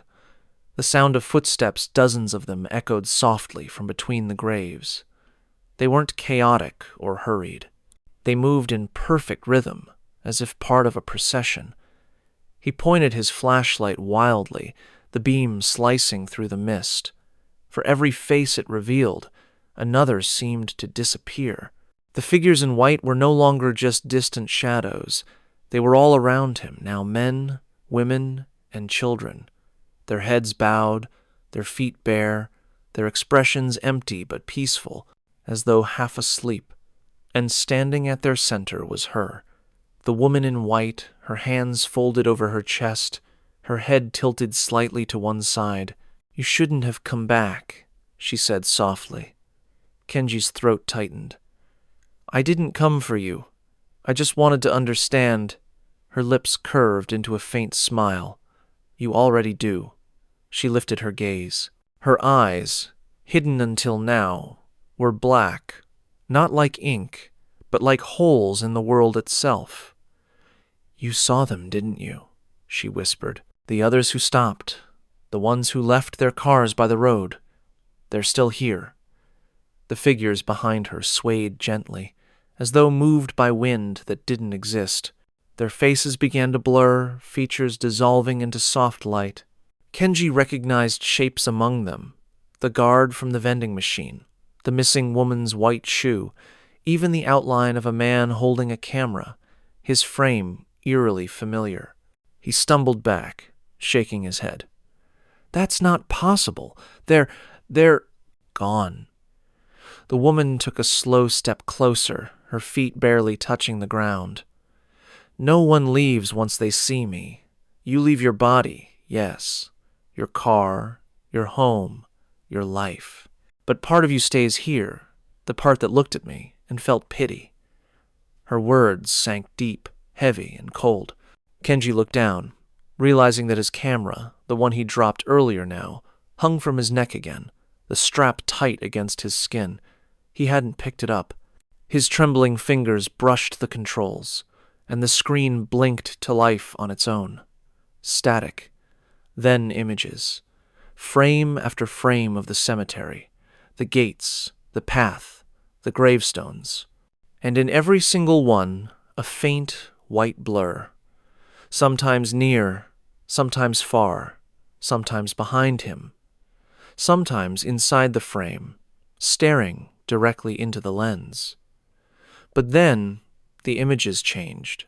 He saw the road, the car he'd just driven, parked at the roadside, the vending machine glowing faintly in the distance, and behind it, a man's figure leaning against the glass, his own face. The next photo showed him stepping out of the car, turning towards something unseen. The third, the woman, inches away from him, her hand resting gently on his shoulder. Kenji dropped the camera, his breath quick and shallow.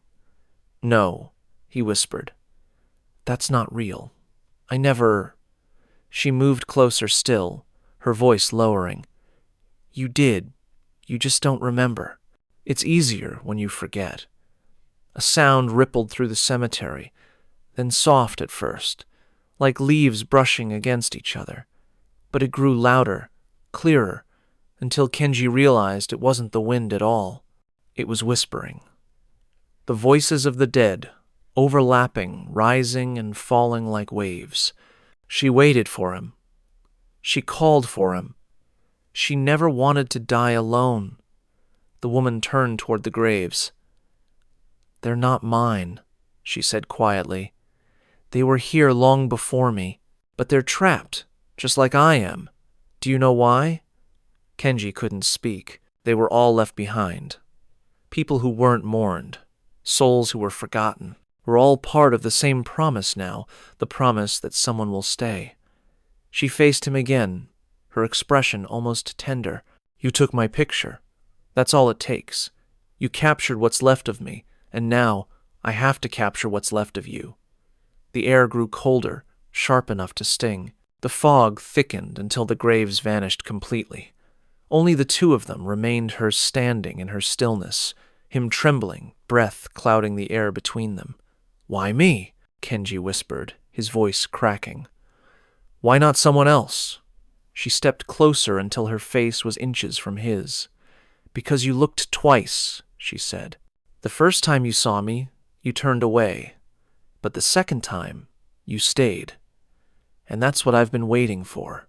Her hand reached out, brushing against his cheek. Her skin was freezing, but beneath it, there was something alive, a faint heartbeat pulsing through her palm. For the first time, he saw something in her eyes beyond sorrow recognition. "Every ghost is born the same way," she whispered, from someone who was left waiting. Kenji felt the world tilt. The whispers faded. The trees seemed to stretch away into infinite distance.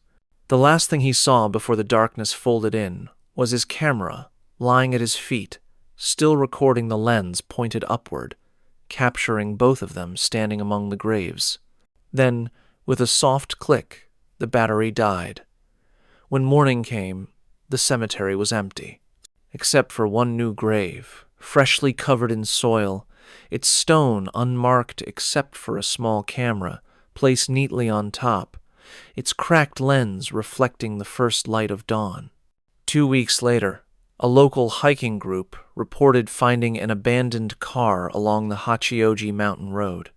The doors were unlocked, the keys still in the ignition, and the trunk filled with camera equipment. There were no signs of struggle, just a faint smell of lilies lingering in the air. When police arrived, they discovered the camera resting on the driver's seat. The last file was a single photo, time-stamped the night Kenji disappeared. It showed the cemetery gates under moonlight, mist curling along the ground. But in the center of the frame stood two figures, a woman in white and a man holding a camera, his face turned slightly toward her, his expression calm. The image was blurry, but the police report noted something odd. Both figures were translucent, their bodies faintly illuminated from within, as if reflecting a light no one else could see. News of the disappearance spread quickly. Paranormal enthusiasts returned to the cemetery, hoping to retrace Kenji's steps, but the gates were locked and guarded now. Locals warned them not to linger after dark. One taxi driver swore he saw a woman in white standing at the roadside again, this time with a man beside her, his camera hanging around his neck, his face hidden by shadows. He didn't stop. The next morning, the same driver found handprints smeared across his windshield, small, pale, perfectly shaped. One belonged to a woman. The other was larger, with faint streaks of dirt along the fingertips, as if from someone who had just clawed their way out of the ground. And now, late at night, when fog rolls down from the hills, some say you can see them near the gates, the woman in white and the man who stayed. She hums softly. He raises his camera, and just before the shutter clicks, you hear her whisper one last time, "Don't leave me alone." I hope you enjoyed these stories. Tomorrow, we will be uploading another terrifying story. Feel free to subscribe and put on your notifications to never miss another scary video. I upload almost every day. Wish you all the best.